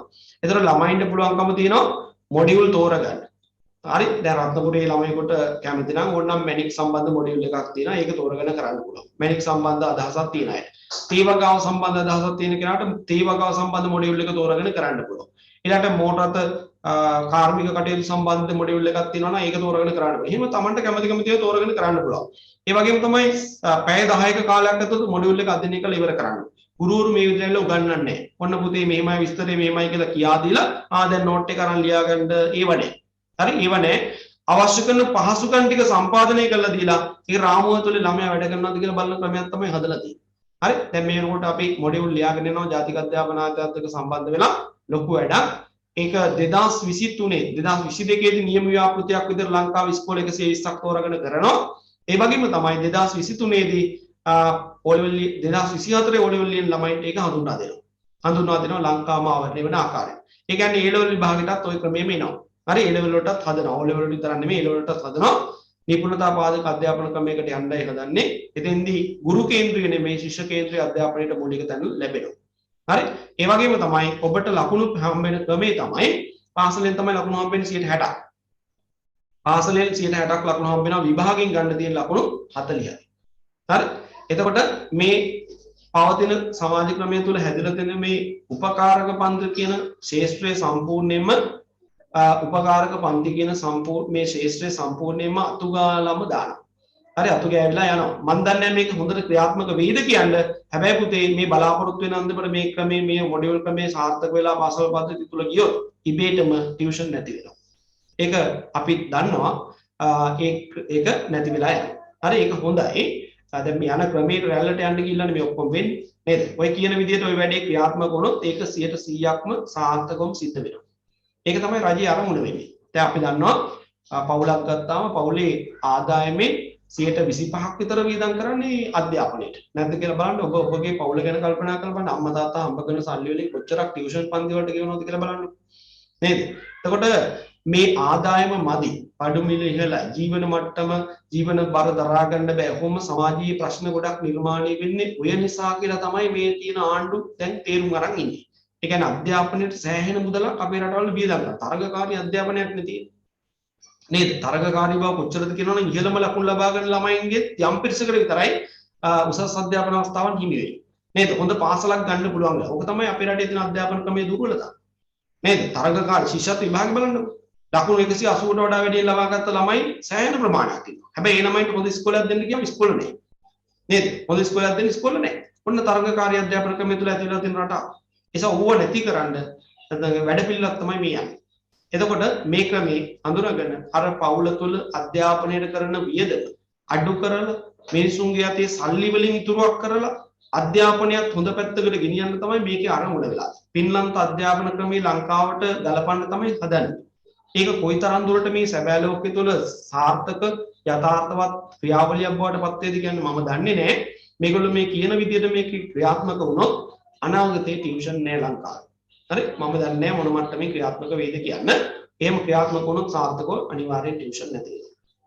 ඔබට දැන් මේ සමහර අය කමෙන්ට්ස් දානවා ඒක හොඳයිනේ සර් කියලා. හොඳයි ඇත්තටම නේද? නිපුණතා පාදක අධ්‍යාපන මේක වැඩන්නේ නේද? අපි මේ කතා කරන විදිහට මේවා ඉගෙන ගත්තාම සමහර විෂයන් අපේ තියෙන වෘත්තීය අධ්‍යාපනයේ වෘත්තීය ශාස්ත්‍රයට කිසිසේත්ම අදාළ නේද? මම විෂයන් නම් වශයෙන් කියන්නේ නැහැ. සමහර ළමයි ඉන්නවා ඒවා ඉගෙනගෙන කියලා කැම්පස් වලත් ඒවා ඉගෙනගෙන ආවිල්ලා එළියට ඇවිල්ලා ඉන්නවා. දෙන්න රස්සාවක් නැහැ. නේද? හැබැයි වෙන වෙන තැන්වල බලන්න කාර්මික අංශය තුල කොච්චර රැකියාව අවස්ථා නිර්මාණය වෙලා තියෙනවද බලන්න. හැබැයි අර උපාධිය අරගෙන එළියට එන මිනිස්සු අරවට දාන්න පුළුවන්. බෑ. අහසයි පොළොවයි වගේ. නේද? ගැලපෙන්නෙම නැහැ. ඒ නිසා එන්නේ ගැලපීම ඇති කිරීමත් ඔකේ කාර්මුණක් වෙලා තියෙනවා. හොඳයි අපි බලමු මොකද වෙන්නේ කියලා. දැන් මේ වෙනකොට අපි 8 ශ්‍රේණියට 10 ශ්‍රේණියට 11 ශ්‍රේණියට අවශ්‍ය කරන මොඩියුල් පළවෙනි වාරේ දෙවෙනි වාරේ තුන්වෙනි වාරේ ඔක්කොම හදාගෙන යනවා. හරි? ඒකට ඒවා වැඩ කටයුතු ඉවර වුණාම අර කියපු විදිහට නියම ව්‍යාපෘතියක් විතර ක්‍රියාත්මක වෙලා 23 වෙනකොට සම්පූර්ණ සමස්තයට ආදේශ වෙයි. බලමුකෝ. හොඳයි එහෙමනම් අදට මේ වැඩ කටයුතු මම මෙතනින් අවසන් කරනවා. අපි ඊළඟ දවසේ මේ පාලට දැන් තියෙන අවස්ථා තුනක් ලියන්න නිකන් ඉන්න බෑ. මධ්‍යම පරිසර අධිකාරිය ගැනයි ජල සම්පත් නියෝජිත ආයතනය ගැනයි පෙරළ සංරක්ෂණ දෙපාර්තමේන්තුව ගැනයි මේ විදිහටම කෙටි සටහන හදන්න ඕනේ. හැබැයි ඔබ හැදුවට පස්සේ මම ඊළඟ දවසේ මේ ටික විනාඩි 15ක් වගේ කාලයක් අරගෙන කතා බහ කරලා තමයි ඊළඟ මාතෘකාවට යන්නේ. දැන් තව අපිට ඉතුරුලා දෙන්නේ එතකොට කලාපීය සංවිධාන කීපයක් ගැන කතා කරන්නයි ගෝලීකරණය කියන මාතෘකාවයි විතරයි. හරි? පොඩ්ඩක් ඔයලා බලන්න ඔබට සමහරලාට මොනවා හරි මග ඇරලා තියෙනවද දන්නේ මෙතන කණ්ඩායම් කීපයක ළමයි ඉන්නවා කියලා. සර් ආයේ පන්ති සිකුරාදද කියලා අහනවා. ඔව් සිකුරාදා තියමු. මේකේ නවත්තපු තැනින් පටන් අරගෙන අපි ඉතුරු ටික කතා කරන ඉක්මනට. සිකුරාදා කියන්නේ 26 නේ.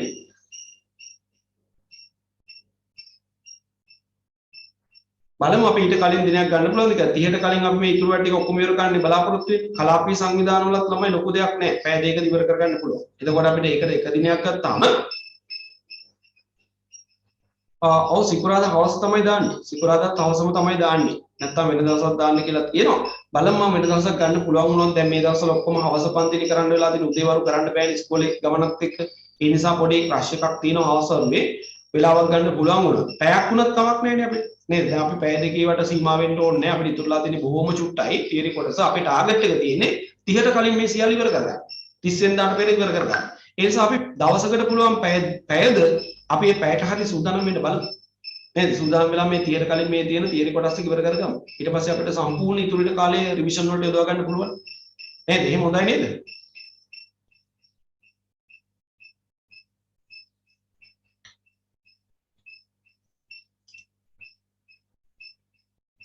ඔව් එහෙනම් එහෙම කරමු.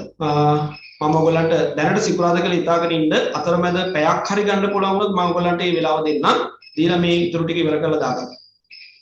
ගෝලීකරණය කියවන්න හොඳට දීලා තියෙන නිබන්ධනයේ නෝට් එක කියවලා හැකිනම් ඔබට හැකියාවක් තිබේ නම් try කරන්න මම කලින් කියලා තියෙනවා සමහර ළමයි ලියලත් එවලා තිබුණා ෂෝට් නෝට් එකක් හදන්න. මම ඒකත් ඔය විදිහටම කියා දීලා ෂෝට් නෝට් එකකට ගන්න ඕනි කරුණු ටිකක් මතක් කරලා දෙන්නම්. අදපු අය ඉන්නවා ඒගොල්ලන්ට පුළුවන් මගේ වෙච්ච දේවල් තියෙනවා නම් එකතු කරගන්න වෙනස්කම් තියෙනවා නම් කරගන්න. නේද? නිකන් ඉන්න එපා. අපි මේ දේවල් ඉක්මනට ඉවර කරලා සිලබස් ඉවර කරලා දෙන්නම්. හොඳයි එහෙනම් සියලු දෙනාටම සුබ දවසක් වේවා. අයිබෝන්.